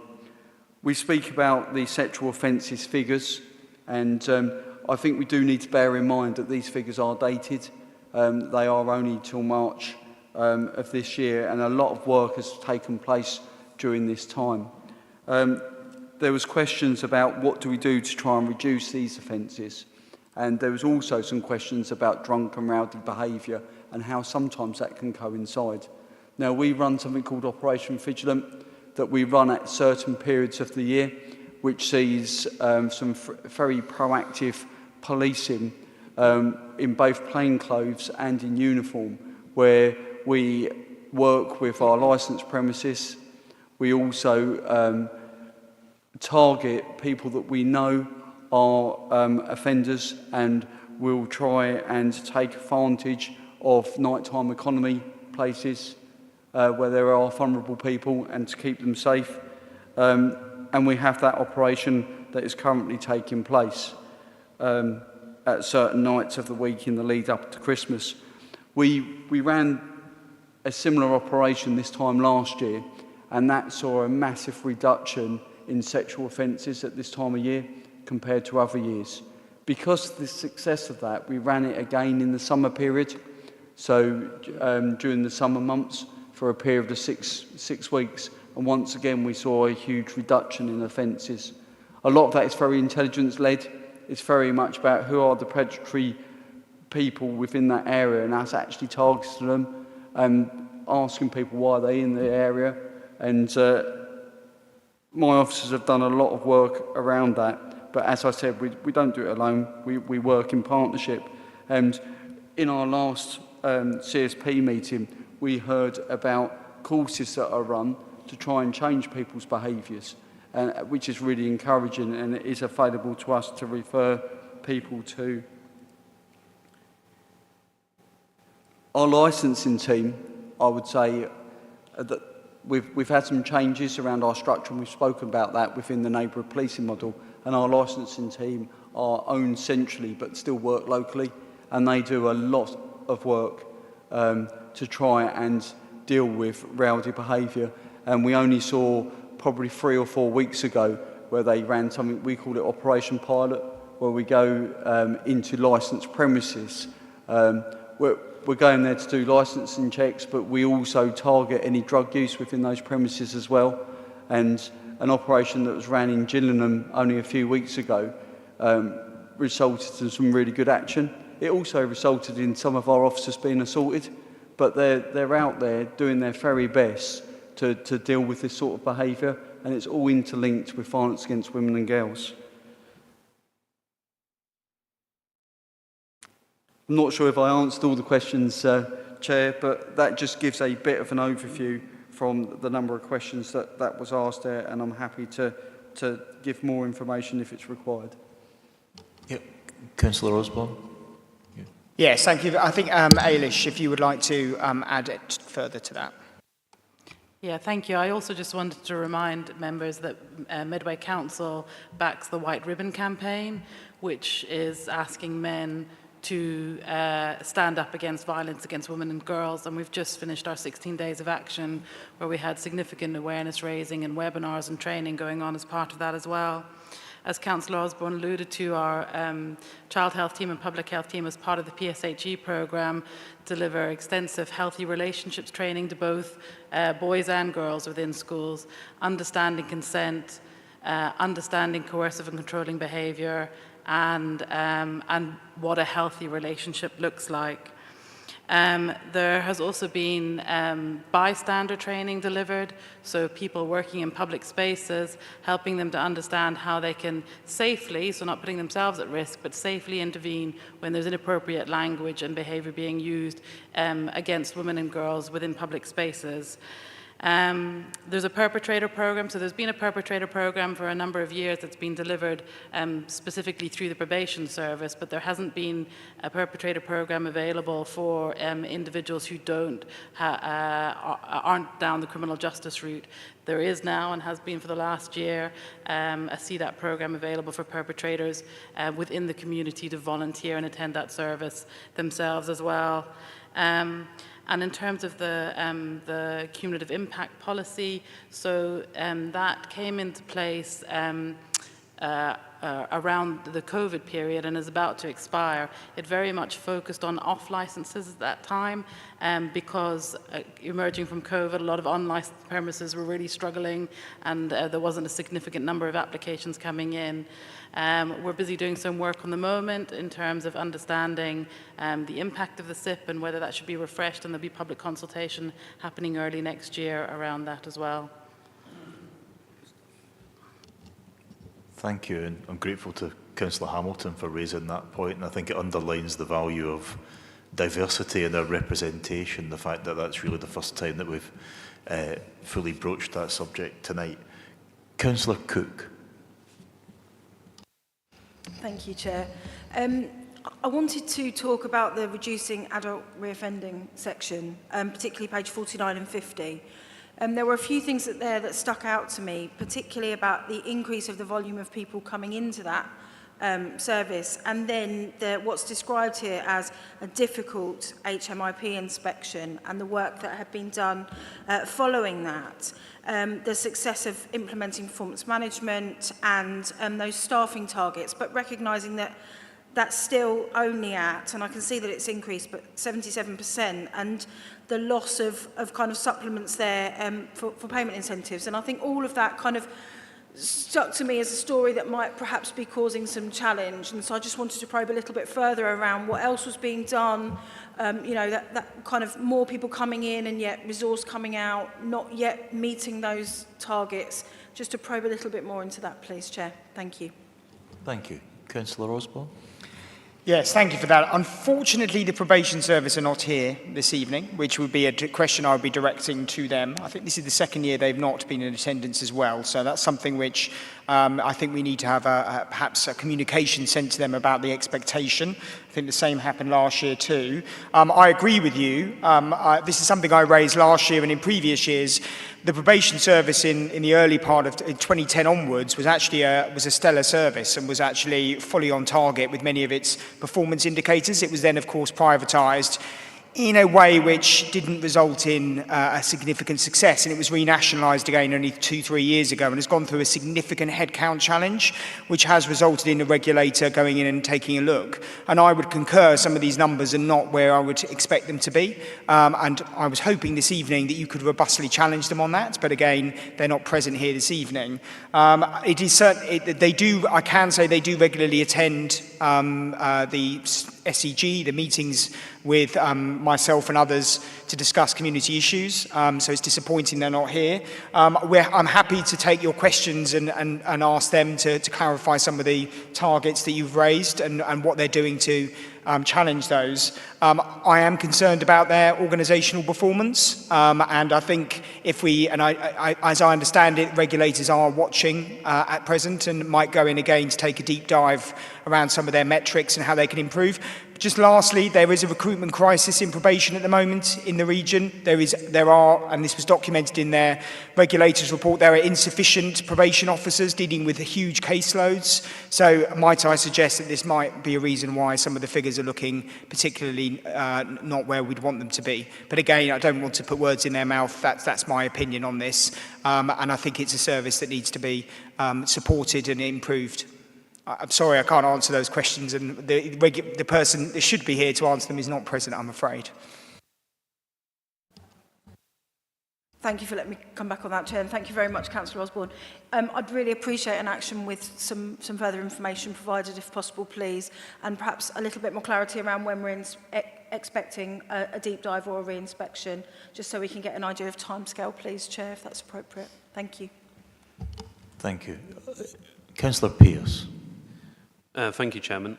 I would like to talk about rapid deployment cameras, which is on page 83 of the reports pack, and in the report 18.10, first paragraph. On that page, you'll see that the council's got 10 rapid deployment cameras, and 3 of them are actually in Who, which we're very grateful for. They have been very successful in what they've set out to achieve, which was to reduce antisocial behaviour. So Who's currently got 30% of the provision. So the first question to the portfolio holder, and I'm grateful for the report, is please don't take those away. They've worked very well. And I'm glad that in the report it recognises that we do need more. And I think once they get deployed, people will see the benefits. On point 18.12, there is a figure of £13,000 to increase the number of cameras. But do we know roughly what that amounts in cameras themselves? Are we going to get an extra 10, 20, etc.? So that's the second question. But they have been very successful, and I would like to also ask how we sort of nominate areas which we think potentially could do with a camera to reduce problems in that area concerned. Thank you. Councillor Osborne.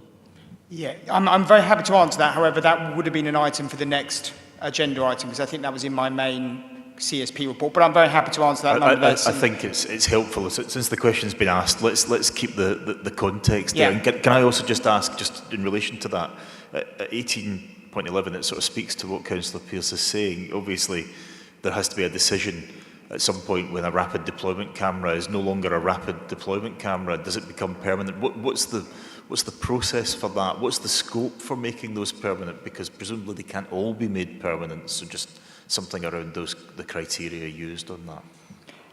Yeah, so I'm happy to answer some of that, and then if I can pass it to Ian in terms of the process, because I understand there is quite a complex process, because cameras are, of course, monitored by by regulators very closely, and we have to engage with the third-party Kindy, of course, with that. So first of all, Councillor Pearce, you're absolutely correct. We're quite proud of our CCTV network, and you might be aware that we've got an extensive network of around which has dealt with about 1,171 incidents this year, and 207 arrests have been made with the CCTV network that we've been able to feed into the police and other authorities. We have 87 community safety cameras at the moment, and one of the focuses actually from when we came in was to look at rapid deployment, in particular around some of the antisocial behaviour that was happening around parks and some of our green spaces, specifically around nuisance biking actually. That was where the initial review came from, and I can say we've successfully bid and secured more finance for that. In terms of the budget, obviously we have introduced I think 2 to 3 new cameras this year, and we will be looking at additional budgets going into next year to expand that. I can't give you a firm figure on those cameras yet because obviously the budget isn't confirmed yet. However, we are committed to expanding this. In addition to those cameras, we've also got a specialist cameras looking at fly tipping that can real-time monitor particular fly tipping hotspots. And we're looking to catch people effectively doing that crime as well, that environmental crime which blights people's lives. In terms of their deployment, there is a robust process around data accumulation, so how successful the camera is, whether there is continued profiling of problems in that location, and they're decided, and all cameras are decided on that basis because they have to be justified. And on that note, if I pass you over to Ian, you can perhaps go through the process of all those cameras, including rapid deployment camera deployment. Thank you. So think of the rapid deployment cameras, are the ones that we do to report an incident. We've got to have substantive evidence to prove that that's justified and it's not intrusive without justification. If not, we fall foul of the Human Rights Act. So that's our initial response to a complaint. That generally goes up for 12 weeks. Sometimes it's longer, but generally 12 weeks. And the purpose of that is to establish whether there's a need for that and whether that camera needs to come into our CCTV establishment. Quite often you'll find that the deployment of the rapid deployment camera is enough to make the problem move on, or it's a time-specific issue, or actually what's happened at that camera's caused the issue to move around the corner of the street. But it allows us to assess that. So think of the rapid deployment as the kind of fluid element that makes us assess those. Then we work with Matt Pinder and we work with Kindy to see if we can get an established camera there which provides you with that long-term solution. So it's trying to be dynamic and it's trying to respond to those issues. But most importantly for me, it's providing that evidence base that there's a justification for us. What is ultimately an invasion of people's privacy, and it's proven that that's lawful and justified. We have a small portfolio of them. We move them around quite nimbly. The intention is to get some more, and part of that as well is improving the technology with those cameras, so an increased resolution, so there's an increase in the worthwhile of the evidence, and that assists in that onward use of them. But I'm very pleased that the councillor's happy with them in who, and that did solve that localised problem. You didn't want to come back on that, did you at all, Councillor Pierce? Yeah, just quickly, thank you for that. And yeah, they have worked very well in Who, and of course, as based on what you've said, if we might put a case forward to have a permanent one there, if we feel that that will keep it under control, the issues which we were facing. But yeah, thank you very much. Councillor Osborne? If I could just come back, I think there has been a recent conversation with Who Parish Council about the relocation of an existing camera. If I'm correct, they've moved it from one location to another location, so they got better access of their a main location. There's been some dialogue with the Parish Council. It's documented in 18.20 on the pack. Thank you. Just before we move on to the next item, we don't have the probation service here, but we do have Kent Fire and Rescue Service. And there was something I wanted to ask relating to page 55 of the report, which I think is quite a shocking thing to read. You know, in Medway we always talk about Dickensian connections, but I think one of the most appalling things that Mr. Dickens might recognise were he to walk the streets of Medway today is the idea that people are lighting their homes with candles once again due to the cost of living crisis. So I just wonder if we have perhaps any further comment to make on that particular issue, and also around the home fire safety visits and how people might avail themselves of one of those visits, because obviously Luton High Street was targeted, but if people have concerns, just perhaps how they might go about getting some information from yourselves. Yeah, thank you, Chair. No, exactly as you speak, Luton Road was targeted quite heavily with other partner agencies that we worked with, and it was very successful. We know that this time of year, the cost of living crisis, that candles and the way people heat their homes to save money is prevalent. So we have many campaigns, social media, we hit that very hard, especially this time of year. And there's several campaigns, and it's ongoing. So with all our partners, it's something we're fully aware of. But it's mainly the social media is where it's pushed and where most people get their information.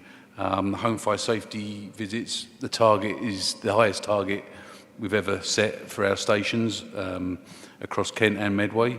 And we are on target and in most cases ahead of the curve and providing home safe visits to many houses across Medway. And one of the things we really are doing is with the Save Safer is the cost of living crisis. Where was I going to put for hitting the vulnerable people mainly. So we work with the council quite closely and our partners, and we are pushing the Save Safer with vulnerable people, and yeah, very successful, Chair. Thank you. That's good to hear. Councillor Field? Yeah, thank you, Chair. And thank you, Councillor Osborne, and thank you to all the agencies who've attended here tonight. It's been a very thorough discussion. Page 43, I was concerned particularly about this second paragraph here that refers to a number of incidents regarding extreme graffiti and stickering in Medway. It's been quite a charged atmosphere at the moment, and I think as elected politicians and representatives, we do have a duty to make sure that we're fair and tempered in our language to everyone. I would just be interested just to hear about what work are we doing to prevent particularly young people and maybe others that might be vulnerable to far-right ideology and in particular racist and anti-immigrant actions that sadly seem to be highlighted here. Thank you very much, Councillor Field. So if I could talk a bit about, first of all, Prevent, which is the government programme around challenging extremism in schools and other forums as well, and then talk a bit about sort of the county-wide initiative to deal with stickering and and graffiti as well. So, and I could talk a bit about how the council responds to that, and our providers, which are Norse as well. So, first of all, you're absolutely correct. There's a focus, a quarterly focus around prevent, around reports coming in, particularly around concerns on extremism and also ideological motivations. So we do regularly review cases, not necessarily just from our area, but also best practice from other locations. I can tell you that educational professionals are given training as part of their annual review of child safety at the beginning of every year, and we are given regular documentation around what to look for and the signs of extremism within the classroom and other settings. So prevent is also around, we've conducted a series of training exercises as well, engaging with professionals outside of the educational setting to ensure that adults working alongside children and adults in vulnerable settings, including prisons, are given appropriate guidance around the signs and what to look for. So around graffiti, you are correct. So we do have a graffiti team that we work through Norse. With extreme graffiti, they remove it within a 24-hour period, and we have that regular dialogue with them. If it is, and it doesn't have to, racism or any form of homophobia, xenophobia, or any extreme sentiment would be considered extreme. Also, the use of bad language or inappropriate language would fit within that as well. Obviously, there's gradations of extremism. That also has to be reported, incidentally, via a particular pathway to a specialist who will then collate that information on behalf of Kent and Medway. So we have an obligation to report that through to structures. With stickering as well, that would also be the case if we identified extremist stickering. Medway, I have to say, and I will be candid, hasn't had, compared to many areas, has not had a significant bout of extremist graffiti or stickering. That isn't to say we haven't had some, because clearly in all areas we have over recent years. But there is a particular spike in it at the moment, aligned to some of the foreign policy positions that are being discussed in the public domain, as well as historic public policy positions as well, that people have felt strong motivations around. So we're always cognizant of that, and we're always mindful of that. And I know I've directed my teams at particular moments to look to make sure that we're just having dialogue and contact with religious centres and institutions across all faiths to ensure that there is a dialogue happening, and to ensure that we are regularly in touch with schools as well to ensure that where they do identify concerning students, that they are flagged within our specialist teams within the council, and we can give them appropriate guidance.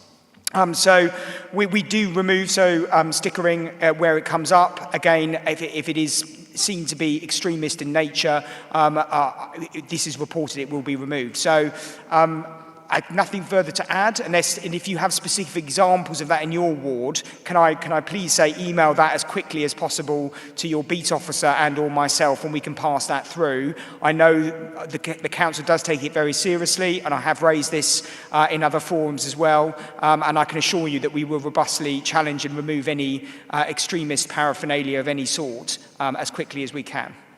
If I can pass to perhaps Ian to talk about maybe the graffiti removal and the processes we have in place around some of the reporting to other bodies around graffiti and stickering, and then other partners if they wish to discuss prevent perhaps in more detail and what our incidents are like in Medway. Yeah. Thanks, Councillor. In terms of anything of that nature, North's extremely swift, and in most times we've got a same-day response.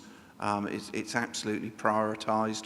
As Councillor Osborne said, we've not received the level like some areas, but part of that is making sure that we make this robust approach. The Community Safety Partnership is really fortunate with our involvement with Prevent, that we've got these experts in the county that we report this information to, so there's an accurate picture. And they provide training to frontline officers about recognising issues, not just the things that I'd historically think about it, but they've covered training on incel groups, and they try and maintain that contemporary knowledge. Some of the remarks that are put out there are triggers, so our officers are trained to find this. We have that reporting trail, and it's part of that intelligence package. We're very lucky that we have such a good relationship with Kent Police, and we have this open dialogue, so that information is shared immediately.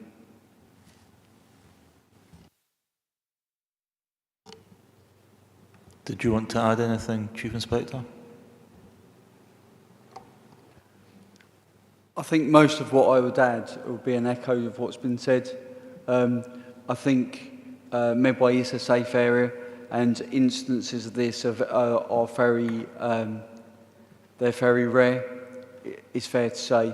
And we had some reporting a little while ago which was quite historical, and we know that when it was still the Medway Task Force, they did quite a lot of work around the sticker tin in the Luton area, which was mentioned in this report, which was successful.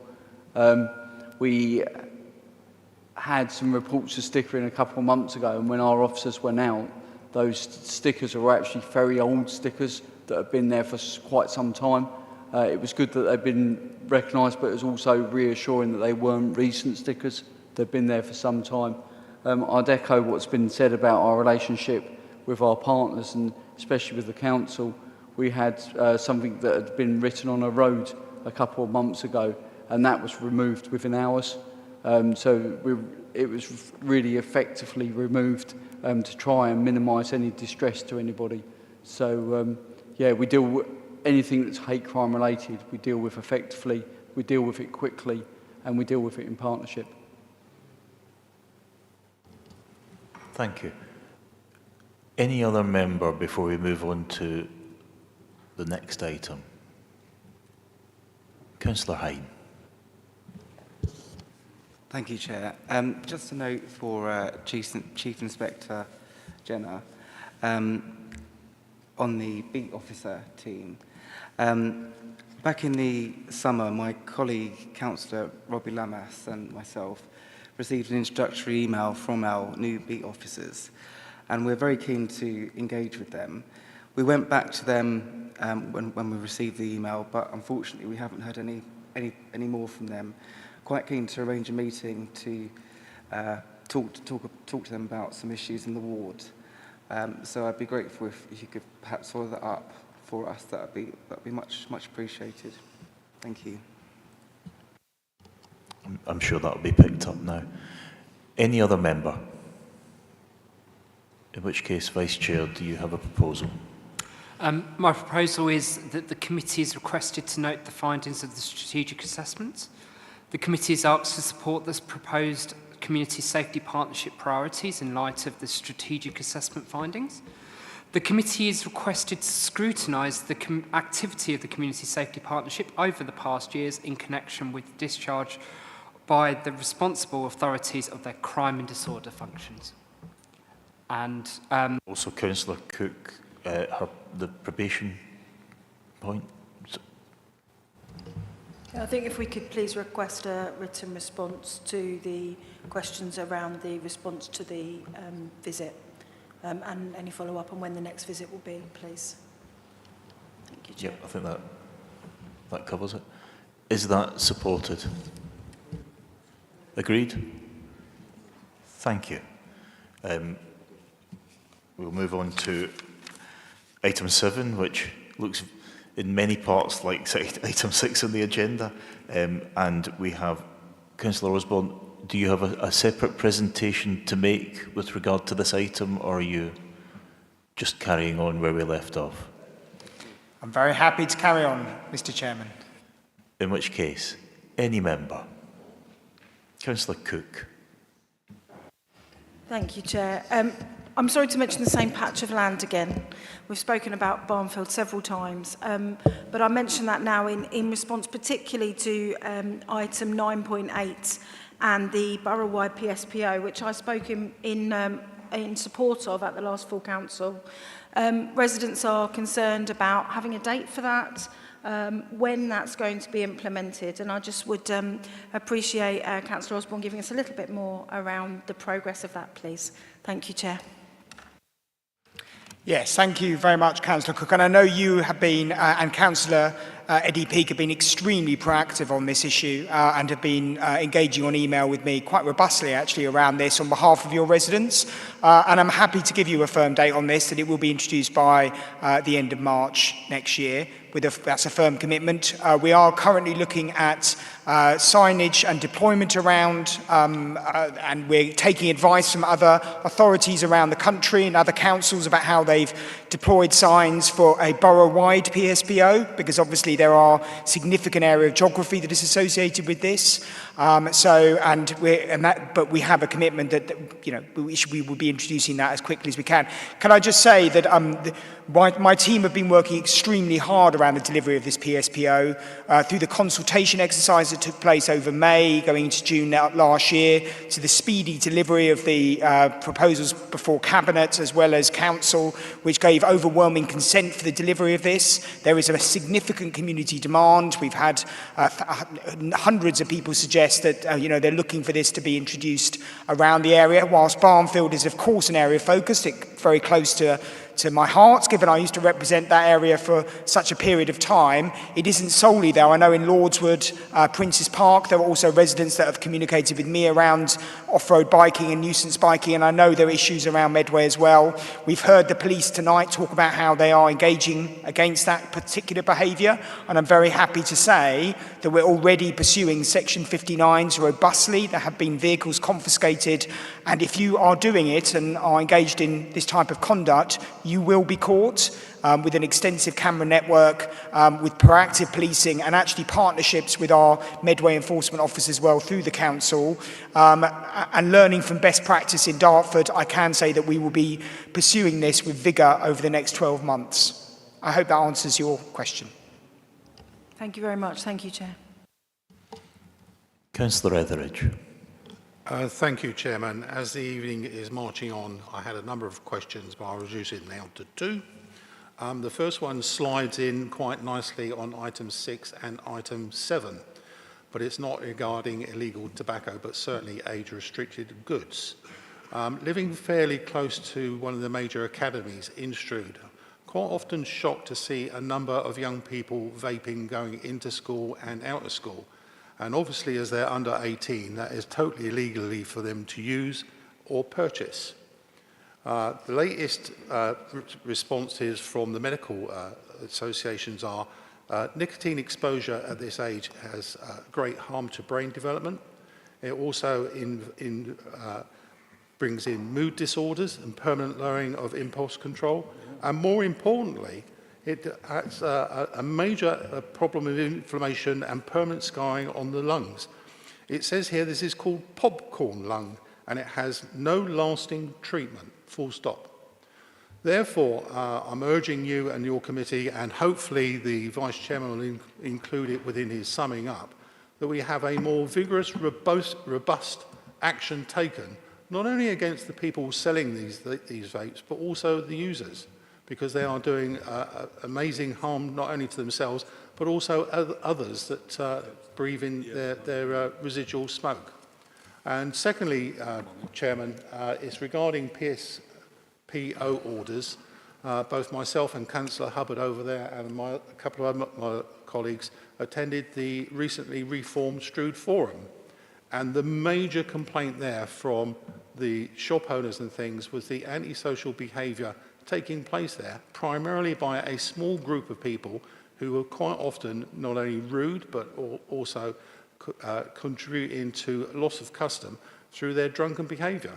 And it was very clearly stated that no matter how many times the police have been informed about this, nothing appeared to be done. So there's my two questions. As I said, hopefully the Vice Chairman summing up will make sure that it's included in the summing up. Thank you. Yes, so thank you very much. So in terms of vaping and illegal sales of any product, of course, that I would concur with that. It's unacceptable for any any licensed premises to be selling an item to an underage individual, and I would encourage you to report that premises to our appropriate body, so Ian and others, and we can escalate that. I can tell you from a licensing perspective, which is in my other portfolio, that when premises are highlighted to be potentially in breach of their licenses, that we will send in undercover and undercover test cases to see if that is the case. And in addition to that, we can review their license and take away their license if it is indeed indicated that inappropriate sales are occurring.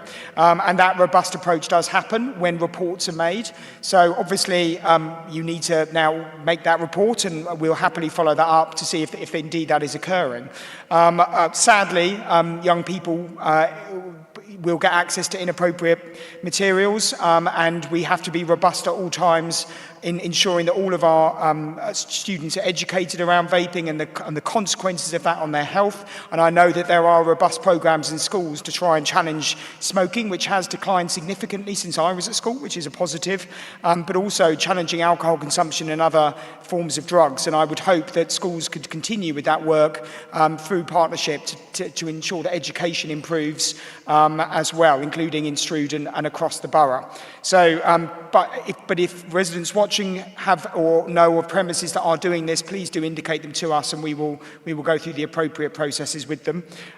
Just from a antisocial behaviour perspective, it would have been helpful to have directed that to the police in the previous item, because there are alcohol control zones that the council has introduced as part of their PSPOs in town centres, which look at alcohol in particular. Of course, officers can utilise powers to confiscate alcohol off of individuals and dispose of that. They could also use other powers as well if individuals are being antisocial, disturbing the peace and the community. This is something that has been raised and with the police separately in other forums, and we have requested that they engage more robustly.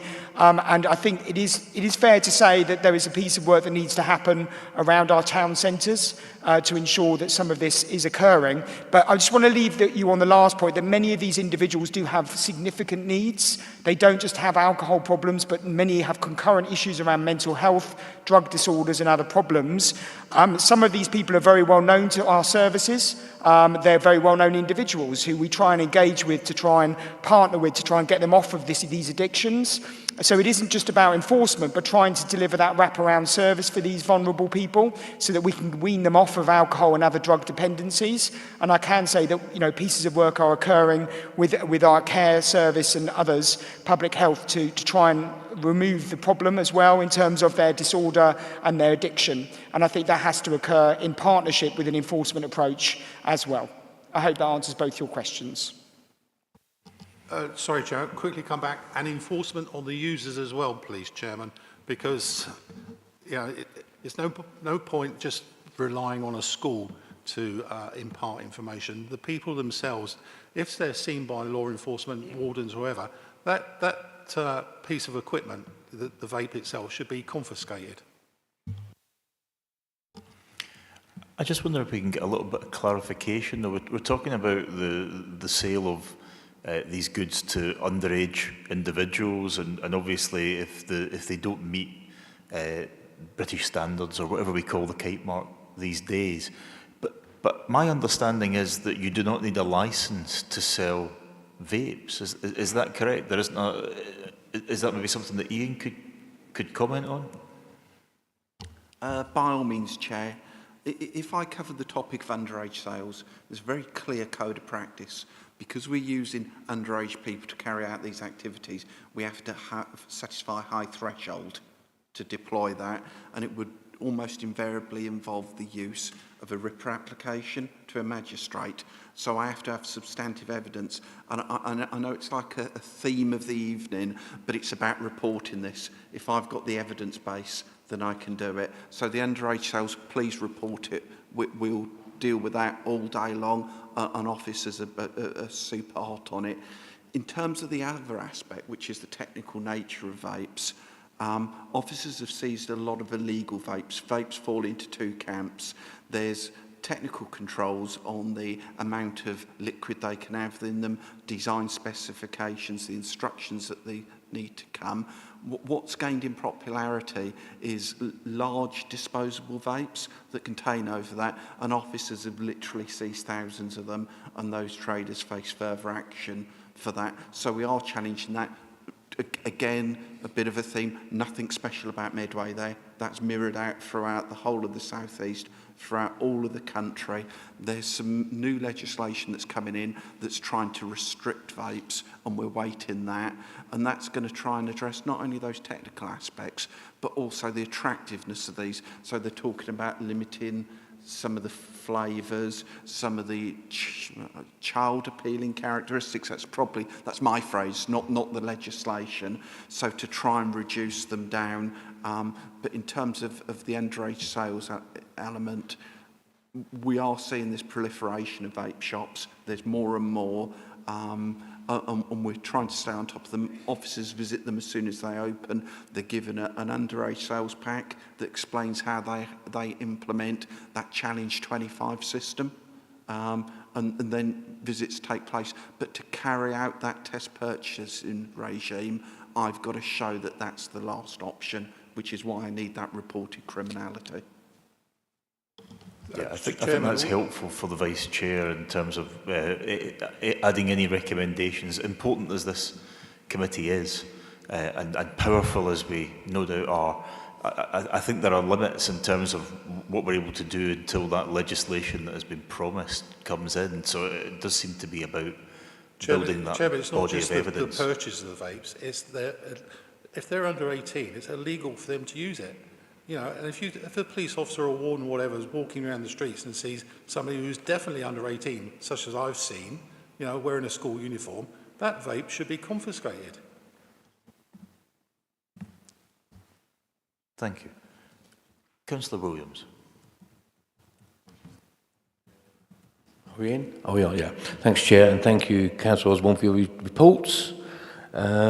Just on 6.2... Page 76, illegal tobacco. It lists a number of things that have been seized with the officers on raids and warrants, and the amount 78,000 sounds pretty good. I just wondered, has it resulted in any sort of convictions or fines or even licence revoked at all? I couldn't actually find anything in the report on that, unless I've missed it. Thank you. Thank you very much. I'm very happy to pass that to Ian. Of course, you will see there that there was the combined duty of the good confiscated was 78,000, which is very welcome, which does suggest there was guilt. Whether or not this was resulted in a custodial sentence or other type of statutory instrument, I don't know. So I will pass that on to Ian to answer. Thanks, Councillor Osborne. The last prosecution we took resulted in a 3-month custodial sentence for the person involved. It is a very difficult topic, and it's not one that's dealt with by the council alone. It's a topic that's covered by HMRC, UK Border Force, Kent Police, and the council play a small part in that. It's one of those areas with the enforcement functions that I have. It's important that we give a lot of commitment to the areas that we're the unique selling point. And when there is a multi-agency approach, that we expect those partners to deliver on that. We do that. It was that project was funded from the Safer Streets 4 funding. It was a unique funding stream. We're in discussion with colleagues in public health using the health grant to try and get more resources to continue that work. Aside to the figures that we see there, which the councillor recognised, the presence of illegal tobacco, probably most importantly, undermines our stop smoking policy. Because part of the government's stop smoking policy is to price cigarettes at a difficult point. When you can go and get those cigarettes for £3, it completely undermines that. So it's about that importance. For me, and also a topic I'm passionate about with illegal tobacco, is the detriment that has on the genuine shops that we've got in the area. If you have one of these shops moved next to you, not only do you lose the transaction relating to tobacco, but you also lose the ancillary sales, the newspaper, the Mars bar. And I've seen traders that I've known for many years reduced to tears So it is a topic that's close to my heart. We do lead to custodial sentences. We work with Kent Police and we've put banning orders in on shops. That is a 3-month process. We participated heavily in the National Khan report in trying to address this, and there are new powers out. There are aspirations to give fixed penalty notices, but it's important to say that the concept of illegal tobacco is about organised crime. The shops that you see are solely there to sell illegal tobacco, which is why we don't have alcohol reviews. They're not licensed premises. They're there solely to sell this illegal tobacco. Is that sufficient information? Yeah, thanks very much for that. I just wanted to assess that there is some sort of deterrent. You know, as you know, you hit people in the pocket or lock them away, they're not going to do it again, are they? So thanks very much. Can I have a second question for the Councillor Osborne? Well, it's not a question, actually, Councillor Osborne. It's just a support what my colleague, Councillor Etheridge, said. I've been down to Stroud Town Centre on the Agel corner there twice this week. I think earlier in the week there was actually about 12 people there drinking, making noises, and even today there was 4 being unruly behaviour. And I think it does put off, and I did see a number of women sort of come that way and then cut off and go down the other way. So I think there is quite a problem in Stroud Town Centre with this antisocial behaviour, and it does seem to be a group of about a dozen. And one day you might have 6 of them there, sometimes you've got a whole dozen, but I think it does put people off going to Stroud, and it could cost custom for the local traders. Thank you. And thank you very much indeed. And I heard Councillor Etheridge earlier. I can say that many of our town centres, indeed many town centres across the country, are suffering similar problems. Some of the support services for those with dependencies, I'm afraid, have been cut in recent years. So we're seeing many of these people, unfortunately, ending up on the street. Many have, I mentioned earlier, co-concurrent conditions, mental health. Many are homeless and have other problems associated, which means we do need to ensure that we're aware of them and we have that wraparound service to ensure that we can take them away from their addictions and their problems. Clearly, enforcement, we have alcohol control zones in place. We're recently actually reconsulting on those. The consultation ends next week, and we certainly, I would encourage members to respond to that and actually ask for more robust measures. Of course, the police can confiscate alcohol and destroy it in person, but also they can issue fines. The challenge being, of course, that these individuals are not in a position sometimes to pay those fines. And of course they can move these people on to other locations, but again the problem persists in other locations. So there is a challenge around dealing with similar antisocial behaviour in town centres. I can say I've heard of this in other locations as well. I live on a high street personally, and I can say that in the high street I live on, we get similar issues in the nighttime economy, specifically around alcohol consumption and parts of the year where things get busy too. So all I will ask people to do is make sure if you do see any issues directed at members of the public which you consider inappropriate, that you do pick up the phone to the police, because obviously the more reports we have of these issues, the more people take it seriously, the better for the community, and and they can be challenged. Sadly, I think sometimes people look the other way when it comes to some of these problems, and of course the police are unaware of this. But we do have CCTV in Stroud. We do regularly monitor that location, so if there are complaints made and evidence is identified, we will look at engaging in prosecution. Yeah, thanks for that. Hello? Yeah, thanks for that. I know it's all capitulation, but if you get a chance to speak to the traders down there at the Stroud Town Forum, the initial meeting, it was quite prevalent with the traders that they did have a real problem. So thank you. Councillor Jones. Thank you very much, Chair. I have a prepared question for Councillor Osborne, but I was almost going to ask him if he needed a glass of water, because he's been talking for so long throughout the evening and giving very full and comprehensive answers to the questions. So that facility is available. The question I had for Councillor Osborne, which I think is going to necessitate a fairly short answer, the issue of neighbourhood wardens came up at the Business Support Overview and Scrutiny Committee, and although it may not be specifically mentioned in the report, Councillor Osborne did refer to it, Chair, during the last agenda item, as you know. I was going to ask Councillor Osborne if he agreed with me that neighbourhood wardens can be seen as an investor save item, because they'll be a one-stop contact for people to raise issues, and do we intend to evaluate at some point whether that is happening, evaluate the service?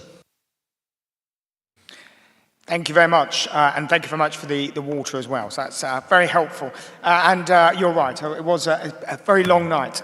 So particularly on the warden service, so you'll be aware that there was a manifesto commitment given by this administration to reintroduce a named officer for every ward, and that is something which we will be looking to introduce. We're currently implementing that but we do need to engage staff internally, and we also need to work through structures, and that's something which my team are doing. But we remain to deliver that commitment, and into next year, that's when the implementation phase will be pushed through. But we, after full consultation, of course, with individuals in question and going through appropriate HR processes. In terms of the overall vision, however, I would agree with you. I think the warden service that we have is very efficient. And by the way, the model that they're currently using, broadly speaking, is an evolution, and there are successes there. Some of the dogs team, we should celebrate the fact that they've won awards from the RSPCA for stray dog service. In addition, some of the other services we're offering are leading other boroughs as well. So there are some synergies there. Some of the learnt tools that that have been secured from the previous restructure we will continue with, but we do think there is a necessity for a named officer. What it will not be, however, is what we had 10 years ago, where we had more resources and we were able to have someone dedicated to just patrolling one area constantly at the expense of other responsibilities. So individuals will have other specialist areas that they may cover Medway wide, whilst also being a contact for a designated area for ward members and other members of the public. And the reason for that is sometimes certain areas which had a significant demand. So for instance, some of the more socially deprived areas which had more fly tipping, more issues with graffiti, issues with private tenancies and social housing, had the same resource as some of the most affluent areas of Medway, which had significantly less issues identified. And therefore, we have to look at any warden-based response has to be resource-based, and it has to be data-driven. The officers must go to where the problem is, and there must be adequate resource given to that problem. And I think previously what we have is had a spread of officers based on arbitrary geography, where we've had officers in areas where there haven't been significant numbers of complaints because it was convenient to have that, and there was too few officers in areas where we had significant problems, which I might indicate are our economic centres: Chatham, Gillingham Centre, Rochester, Strood, all of which are the revenue-generating parts of the towns, and also parts of the villages as well, in Peninsula, Who Town Centre, etc., Village Centre, and other locations. So we do need to ensure that the officers that we have are best, in terms of resources, are allocated effectively. So that's a piece of work we're doing, but I can give you a commitment that within this term, within the next 12 months, we will be rolling out a named officer approach for every member in this room, so that they have a dedicated individual that they can contact in regard to their ward issues and follow up with if necessary. Does that answer your question, sir? I think it does, Chair. No doubt this will be evaluated in due course when it happens. Thank you very much for the full answer. Councillor Hubbard. Thank you. Yes, I'm looking forward to having a named warden for someone I can call upon for my ward. I was been trying to engage with the residents about issues about street litter and on litter on the curtilage. And in the past, you would have had a nudge effect of the warden just putting a note for the door saying your behaviour needs to be modified. So what happened at the Strood Town Centre Forum, the first one, as Councillor Etheridge and Councillor Williams mentioned, there was quite a debate started from the traders talking about those group of hardcore drinkers who are well known to the to the council, well known to the police, because the relevant sergeant spoke at great length about how they were looking to address the issue. So on page, page 77, I can see we've got a consultation going on about extending the alcohol control zones in the town centres, including Strood.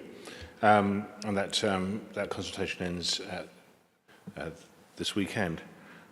I think that would be a useful tool to have that control zone modified, because currently it doesn't include Morrison's, which is where you can buy some drink.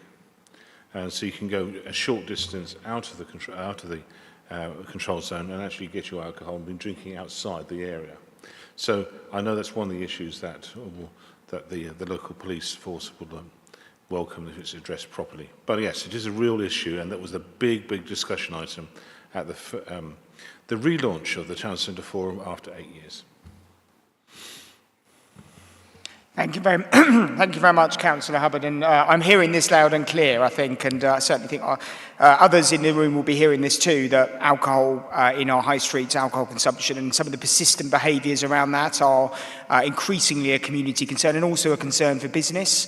And I can say that I have heard similar messages in Gillingham and other locations as well. So it looks like that this is a Medway-wide problem, which is indeed why we are going to consult on these alcohol control zones. I remember a number of years ago we did flag maps which were out of date, and I can say that we will be taking this consultation seriously.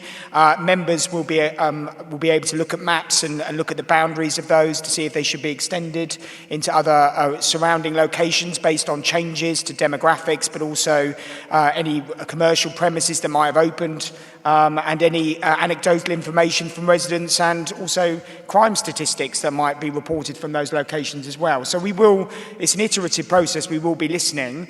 All I will say is that there are powers in place currently within the alcohol control zones for police officers to confiscate alcohol that is being consumed within the control zones themselves. They can also issue fines for those people conducting or engaging in this behaviour, and if fines are not paid, they can pursue a magistrate's approach. And what I think needs to be encouraged is that if this problem persists, that we do go down a more a strict approach with enforcement, but also we need to be aware that these people are very vulnerable, and we do need to offer support services through public health, because they have addictions and other concurrent conditions which we need to be aware of. And I'm afraid with government cuts at the present time to a lot of these support services, many of these people are on the street, and we do have a duty of care to support those people into measures to reduce their addictive behaviours. And through that, we can also see a reduction in this problem over the medium to long term. But I appreciate that's not necessarily what the traders are saying. They want this problem to be reduced and removed at a key trading period, and also for them to feel safe and for people in their high streets to feel safe. And at the moment, it's sad that is not happening, and it's something we need to challenge. I hope that answers your question. Councillor Filmer. Yeah, thank you. I've only got 2 short questions, which should be short answers, I think. School streets. I've noticed quite a few of the councils probably had emails regarding a couple of the schools in Chatham that where the teachers can't park on site, they don't think it will work. So my question is, what are we going to do about that? And the second question is, simple yes or no, do you think we consulted wide enough on the red routes at Rainham? Thank you for that. The answer to the second point is yes. The answer to the first point, absolutely, school streets have gone through a significant consultation process, both formally and informally, where we've engaged with schools to seek their consent. In fact, we've actually had to reduce the number of streets that we were initially considering because schools did come back robustly to say that they weren't consenting. On this particular school, I know the email has been circulated, and I know my officers are engaging with that school in particular. I'm not going to go into detail about that, but I can tell you that schools were extensively consulted upon and head teachers were spoken to about consent for the scheme, And also trusts were consulted as well within when head teachers were approached. And it is for the schools themselves to engage their own governance processes. So I'm somewhat surprised to see that that hasn't happened in this particular case. And I have gone back to the individual in question to say that ultimately your trust should have been aware of these issues. It has been in the public domain that we announced these streets many months ago. The consultation was extensive. There were signs on bollards outside many of these schools, including on that road itself, which were advertising to local residents and teachers. So there's been ample opportunity to feed back. And I will say it's a very late stage that we received that email, but I can say that our officers are engaged with it to see if there's some accommodation or remediation to occur. I can't say anything more than that at this stage because I'm awaiting that conversation to happen. But thank you for drawing that to my attention. No, that's fine. As long as they've been answered, that's the main thing. Yeah, I think certainly that particular issue raises questions about how people can be on governing bodies and never go anywhere near the schools which they are supposed to be looking after, because you certainly couldn't move for seeing the signage around two of the schools which were proposed in my ward. So I think it's quite remarkable that we've had these sort of late contributions. Any other member? Councillor Doe. I'd like to refer to section 17 of the report on page 82, where we're talking about unauthorised encampments. The site, there is a site, as many people may know, which was kept aside for those who travel to London by coach. They could park their cars. It's at the top of Maidstone Road, just beyond there.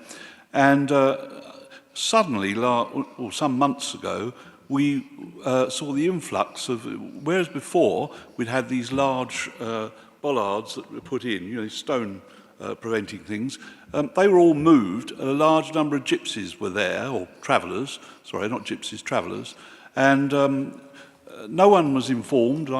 First I heard of it actually was when I got a phone call from an enraged resident. So I checked up on this, and I was told that they would only be there for 3 months. It was an emergency situation, and this was while they dealt with certain family issues, etc., as the law requires. My beef, and their beef, frankly, about which I seem to get unceasing phone calls about, is that they're still there. There doesn't seem to be any kind of movement in this. I am told, although I can't verify this, that there are even a few extra going in there. And I really do think that this site was never intended for that purpose. I believe long term it's intended for housing, actually. But we've now got this problem, and it seems no nearer a solution. Well over the 3 months, well over. And I just wonder how it is that this can happen without any advice in the first instance to the ward councillors, which I think is a matter of courtesy.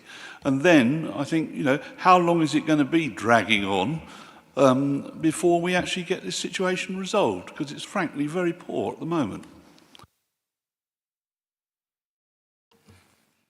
Thank you very much. I'm happy to pass this on as well to other officers if they indicate. So there's a bit of history with this. So, and actually the history here is that the previous administration wasn't actually, in our mind, wasn't actually fulfilling some of the responsibilities. So as a body, as a council, we have under the Equality Act 2010, we have the responsibility under the public sector equality duty, as every local authority has, this is not unique to Medway, has a duty of care to those that come into the area to assess those individuals. And we take that authority very seriously, because obviously that can be challenged if we do not undertake that position. And that is exactly what occurred. So under our obligation, we undertook that statutory requirement, and it was deemed by an independent process that these people were in a duty of care. I can tell you that we then engaged in extensive consultation within the council to identify a suitable negotiated stopping site for these individuals. And ward councillors were informed by email that we had identified that Wigmore location as a stopping site for a 3-month period. What has subsequently happened, of course, is that the individuals have decided that they will not follow the process to leave after a designated 3-month period, and we're currently in court action with them to engage in a removal process. I can say, however, that because of delays to court proceedings, including criminal and civil courts that have been undertaken under this government, the delays, we might have to wait significant periods of time for that court case to be heard, which is unfortunate given the situation on the ground. Just lastly on this, we cannot continue to have a non-policy on this issue. We can't continue to brush it under the carpet, and it is something which this administration will take seriously. It is contentious, so we will be engaging in a policy programme over the next period of time to look at this problem in detail. We have had consultants in on a cross-party basis. You've been able to meet with those consultants who've engaged in the process openly around some of the challenges that other authorities have seen and also some of the solutions they've come up with. And we will be presenting that and looking at that over the next couple of months so that we can come to a robust solution on this. But I will say succinctly, this problem is nationwide. All councils have to fulfil their statutory obligations. We will follow through with that. I'm getting similar emails to you about the current situation in Wigmore, and I share your concern for residents that these people should now be off the site, which is the reason why they are being robustly challenged. But we cannot go back to a process previously where we were constantly enforcing, costing tens of thousands of pounds in bailiff fees for Section 78, which took 72 hours. We were seen as the soft belly of Kent because Kent was able to use Section 60 powers and move them on to transit locations, and where we were getting regular visitors on our parks. And I've given that commitment to Medway residents that we will have a policy with my colleague Councillor Khan that will be delivered, that will be legally responsible, that will take into account our statutory responsibilities, and it will be delivered to ensure that people get fair redress. And if we do go down any other, we will present that over the next period, but if there are permanent sites to be considered, we will go through all of the processes of consultation that are appropriate for it. And I can only say, if you don't feel that you've been dealt with fairly, I can only apologise for that perception that you have, but we feel that we have acted according to our statutory responsibilities. We do feel that at the moment we are left in an uncomfortable situation with those currently on site. We will seek legal redress to remove them as quickly as possible. So if you could give your assurances to residents, we are taking this very seriously. We are pursuing these individuals in the court, and hopefully that will be heard shortly, and those people will remove themselves or be removed. Thank you. I just add one thing, please, Chairman, and that is that I am concerned as well that the site obviously remains open. The barriers have been removed, and this, of course, means that anybody else can go on that site, and the problem could start continuing again. And I hope that there will be a very close watch on this to make sure that doesn't happen. I can tell you that if further individuals come on site, then we will deal with them as unauthorised encampments, and they will be removed using appropriate court orders as well. And those will be Section 78, which we have pursued previously. So the existing tenants, the existing individuals who are present, are the challenge. And we do need a court to hear the case and rule in our favour to move these people on. And I'm hear this, and I want to tell Wigmore residents we are working on this. Our officers are very much aware of this concern. It's being raised by ward members as well as other responsible people across the area. So it is very much on the agenda. And delivering a policy around travellers in the future, which is robust, is also something which we have to all accept is coming. And I think those conversations, once a policy is presented, will happen with all members in a fair and transparent way. Okay, I think we're now nearly at 9 o'clock and we've had significant contributions from Councillor Osborne, so I think it's time to move to Vice Chair for a proposal. Excellent. The committee is asked to note the report. As part of that, the committee noted the need for continued action against the sale and selling of vaping products illegally to underage residents, and they also noted a need for continued action to reduce the harmful effects of public drinking and drug consumption in town centres. Is that supported? Agreed? Thank you. Thank you, Councillor Osborne. I hope that glass of water is sufficient and that you've not got a need for the harder stuff now. So we now move on to the long-delayed later section of the agenda, which I think for ease we are going to take together. So taking items 8, the capital budget monitoring round, item 9, revenue budget monitoring round, and 10, the draft capital and revenue budget together. We'll obviously have to then take the items individually at the end, but I think we'll have a combined introduction. I'd like to thank Andy and Dave for their forbearance. That's been a very long night already. But if we could have that combined introduction and then questions on all 3 agenda items, and if that's all right. Thank you, Chair. So yeah, it will be a bit of a double up between me and Andy. So first off, we'll start with the revenue kind of monitoring. So the monitoring, also all these reports were presented to Cabinet on the 21st of November. The first report we're looking at is the kind of the revenue budget monitoring report, the second round of monitoring for the whole council. The whole council kind of forecast an overspend of 12.3 million, which is just over £5 million better than what was the first round projections. For this committee, which has a budget responsibility of around £66 million, the round 2 position is an overspend of 816,000, which is an improvement of 1.5 million from the round 1 position.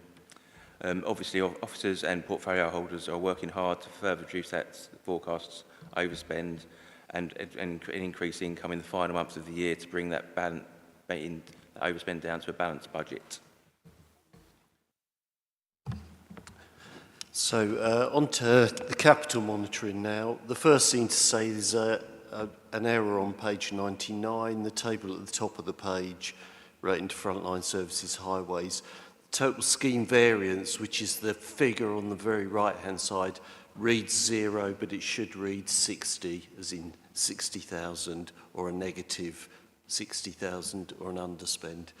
But in terms of the capital for the current year for this committee, that totals almost £188 million for the general fund and a further £37 million for the housing revenue account. From a funding point of view, just over £44 million of that is funded by grants, with just under £1 million of developer contributions, £8 million from capital receipts, just over £11 million from reserves and revenue contributions, and the largest is just under £160 million worth of borrowing. There's a forecast overspend within frontline services of 428,000 against a total budget of £38 million. Schemes in this area cover highways and transport and environmental services. The overspend consists of 488,000 relating to the operational depot site. There's a small underspend elsewhere, which obviously partially offsets that.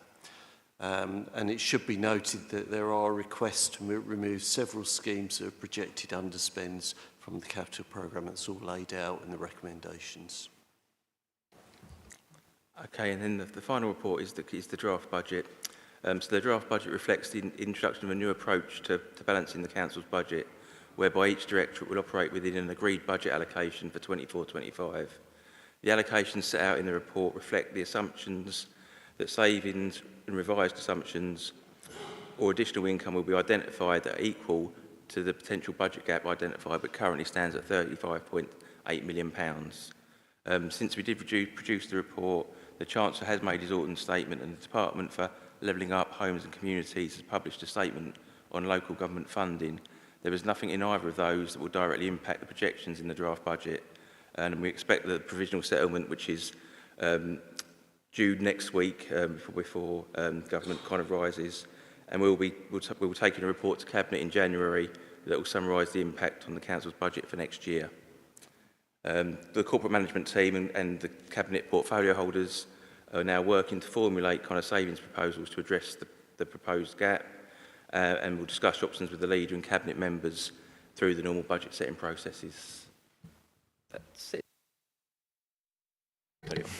Me and Andy are happy to take questions. Any member.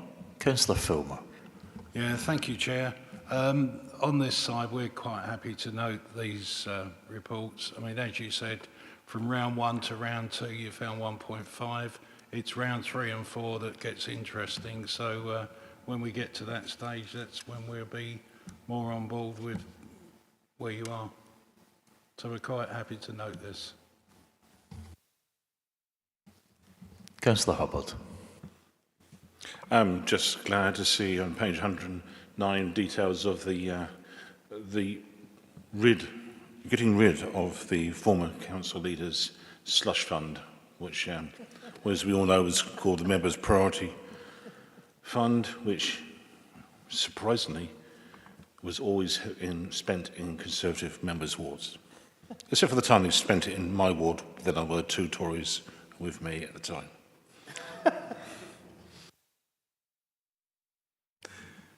Any other member?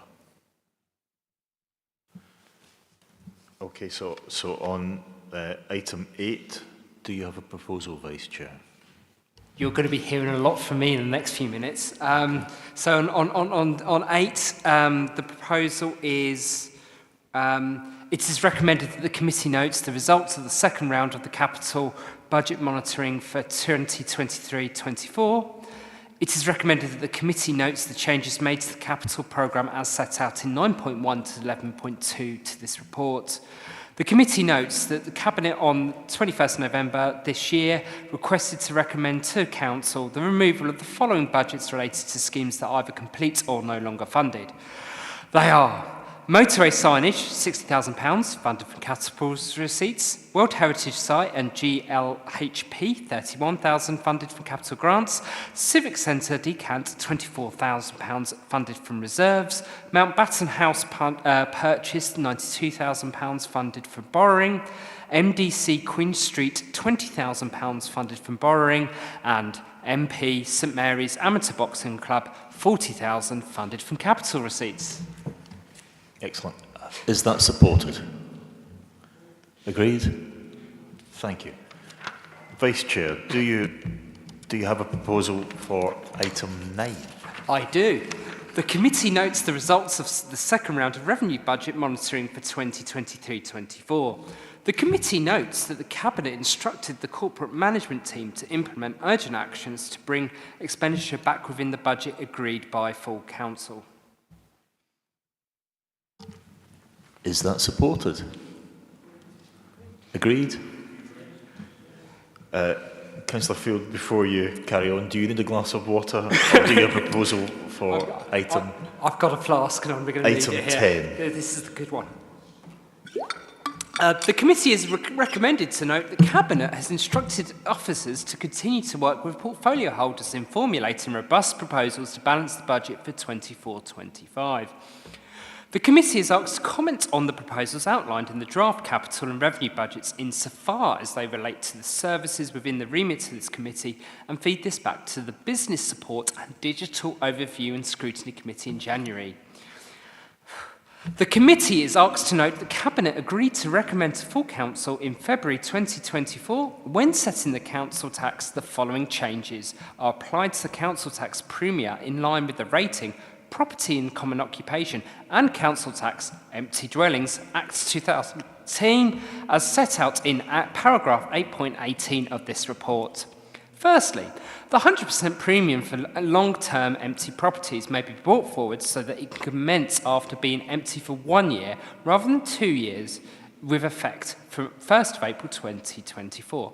And 100% premium may be charged for properties that are unoccupied but furnished, known as second homes, with effect from 1st of April 2025.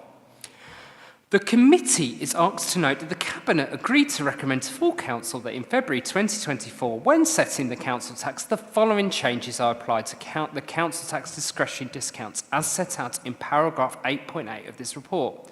Firstly, reduce the discount in respect of Class C to 0% from the day on which a property becomes vacant, and reduce the discount in respect of Class D to 0%. Is that supported? Agreed? Yeah, agreed. Thank you. Thanks very much, Andy and Dave. I'm sorry you had to sit through quite a long meeting to get to that rather rapid section. We move on to item 11, the Council Plan Monitoring and Risk Register Review 2023 Quarter 2. That's on pages 159 to 224 of your agenda pack. And the item is going to be introduced by Mark Brethwick. Thank you, Chair. I don't usually introduce this one, so my apologies to Sam Beck-Farley if I butcher it in any way. But the report summarises the performance of the Council Plan measures that fall under the remit of this committee for Quarter 2 in the year 23-24. There are 15 Council Plan measures of success which fall under the remit of this committee. These are presented at Appendices 1 and 2 of your agenda. 3 measures fall under the place priority, 12 measures fall under the growth priority. We're reporting on 14 measures this quarter. 1 measure is data only, which is GVA per job in Medway. Of the council plan measures we're reporting on, 9 of the 14 met or exceeded their targets, 2 of the 14 were slightly below their target, and 3 out of 14 were significantly below target. The report also presents the Quarter 2 review of strategic risks at Appendix 3. There were no changes made to the strategic risk scores during this quarter, and this report was also taken to the Cabinet on the 21st of November. Thank you. Any member? Councillor Hubbard.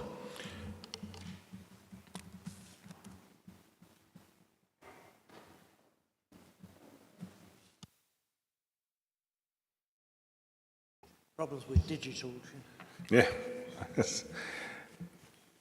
Well, it's that nonsense I have to mention on page 164, because the Deputy Director's heard it all before, but I don't think the Assistant Director, and also the Director's now left, so he will still yet to receive my comment.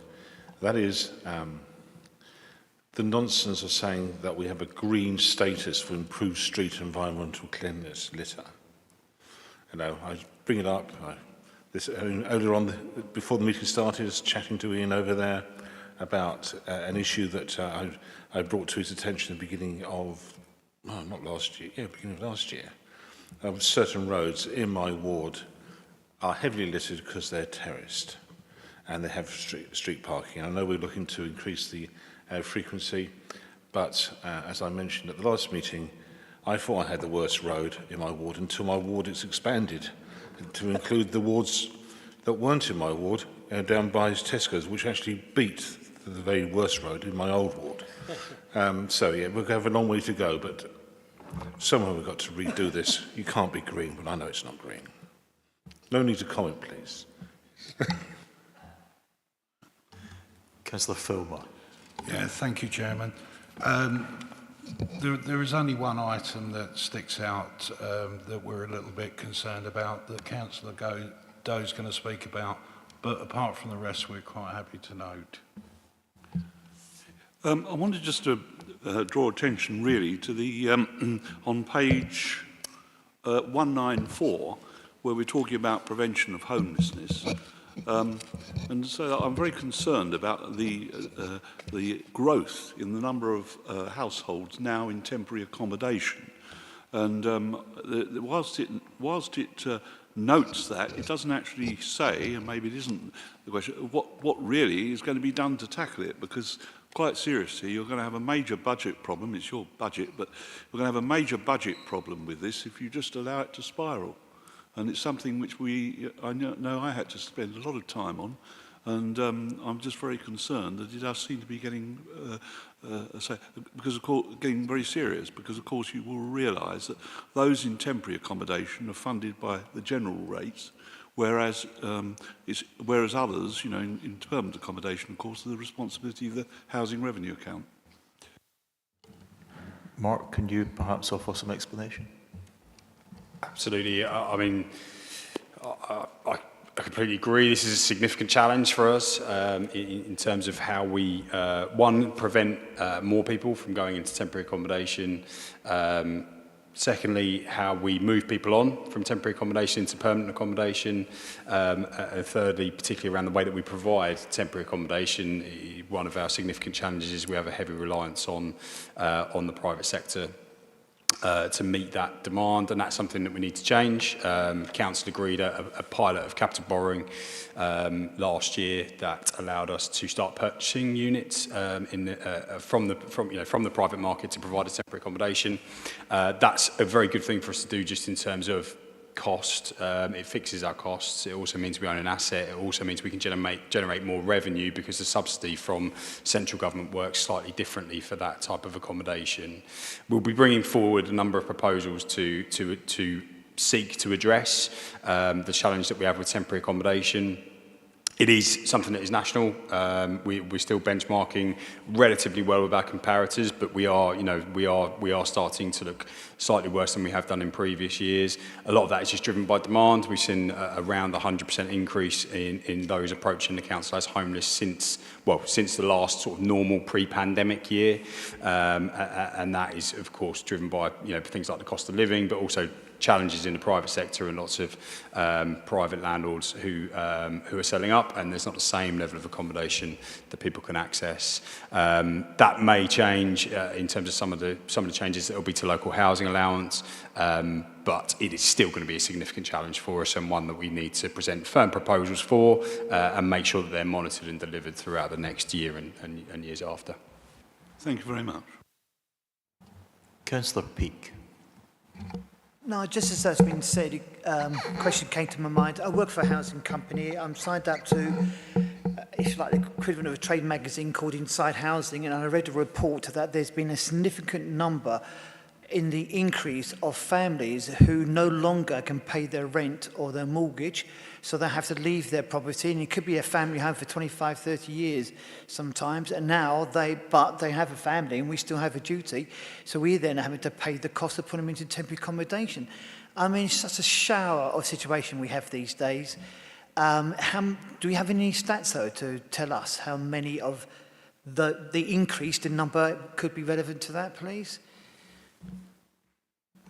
Yes, we absolutely do. I can share those numbers outside of this committee, but it is broadly, and I'll confirm the specifics.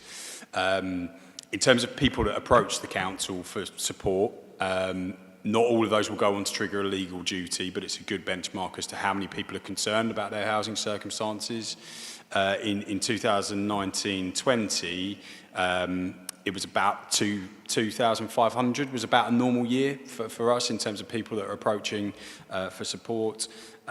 This year, we're going to be well up towards nearly 5,000 people that are approaching us for support.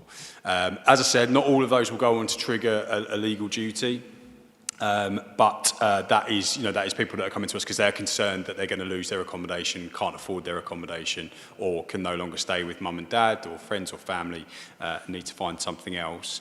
The situation you mentioned there where people can't afford their rent, there is lots of good work that goes on across the council in respect of we have funds. It's far cheaper for us to keep someone in their accommodation usually than to take them out and put them into temporary accommodation. So through funds that are available through our housing options team, but also working jointly with Gemma Gilly in the welfare and benefits team, we look to tap into kind of direct budget that the council controls, but also discretionary housing payments and there's a different grant, isn't there, which I've forgotten the name of.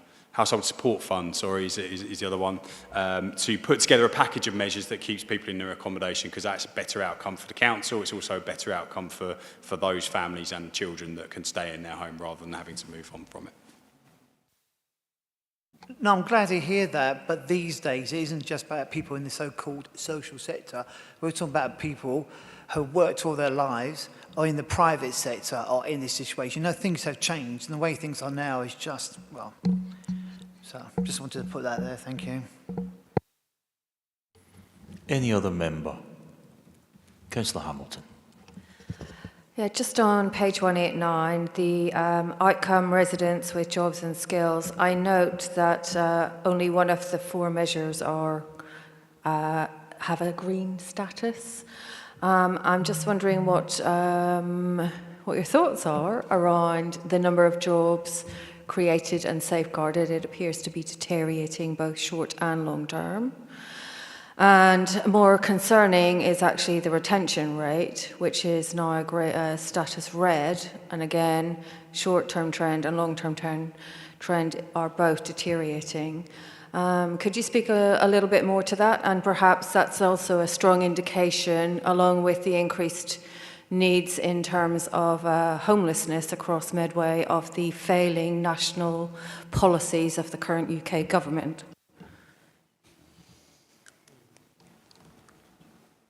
Thank you for your question. Apologies, I won't be able to answer with much science. I think it's very similar to the issues raised around homelessness, around there is a national situation here in regard to joblessness and just opportunity in general. And I think this time of the year in general, interest rates going up, waiting to see what happens next year. So I think there are a number of national issues that are affecting our local employment position at the moment. In terms of Medway, sort of adult ed, again, I think the question was raised a few OSs ago around trying to find the people that didn't complete, etc. And I think we provided a response outside of the meeting. I can go back and look again, I think maybe about how we sort of prevent it worsening in terms of the gap, but I don't have that answer now, but I'm happy to take it away in terms of measures that we're looking at to try and improve that situation. When you do go back and look at the evidence, could you also look to see to what extent it's a seasonal issue as opposed to quite clearly a long-term trend? Thank you. Councillor Etheridge. Thank you, Chairman. And it's not a question for our colleagues here, it's just a statement really, referring to what Councillor Hamilton has just stated in terms of job retention. We all need, on both sides of the chamber, just to ensure that in the local plan, the designation for Chatham docks is not changed from industrial, and therefore we will retain quite a few well-paid jobs there. Thank you. Thank you. Any other member? In which case, Vice Chair, do you have a proposal? I do have a proposal. Thank you, Chair. Members are asked to consider the Q2 2023-24 performance against the measures used to monitor progress against the Council's priorities, that is referred to in Appendices 1 and 2. And members are asked to note the Q2 2023-24 Strategic Risk Summary, Appendix 3. Is that supported? Agreed? Thank you. We move on to final agenda item tonight, item 12, which is the work programme, which is pages 225 to 242 of the agenda pack. And Nicola is going to introduce this item. The work programme can be found at Appendix A, and the covering report sets out any amendments that have been made in Section 4. As previously requested by the committee, an actions log is also included at Appendix B for information. Thank you. Thank you. Any member? Councillor Etheridge. Thank you, Chairman. It's in regard to reference 183. Just wonder if there's any future update or if there's going to be an update coming shortly. Thank you.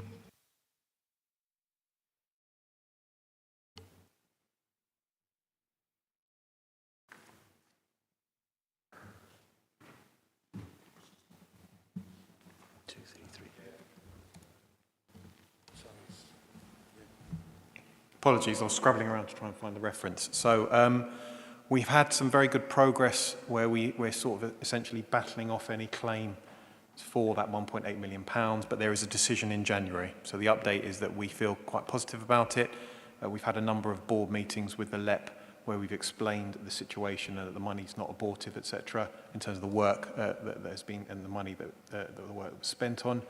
We are hoping for a final decision in January, but we're feeling quite positive about it, and we can report back after January.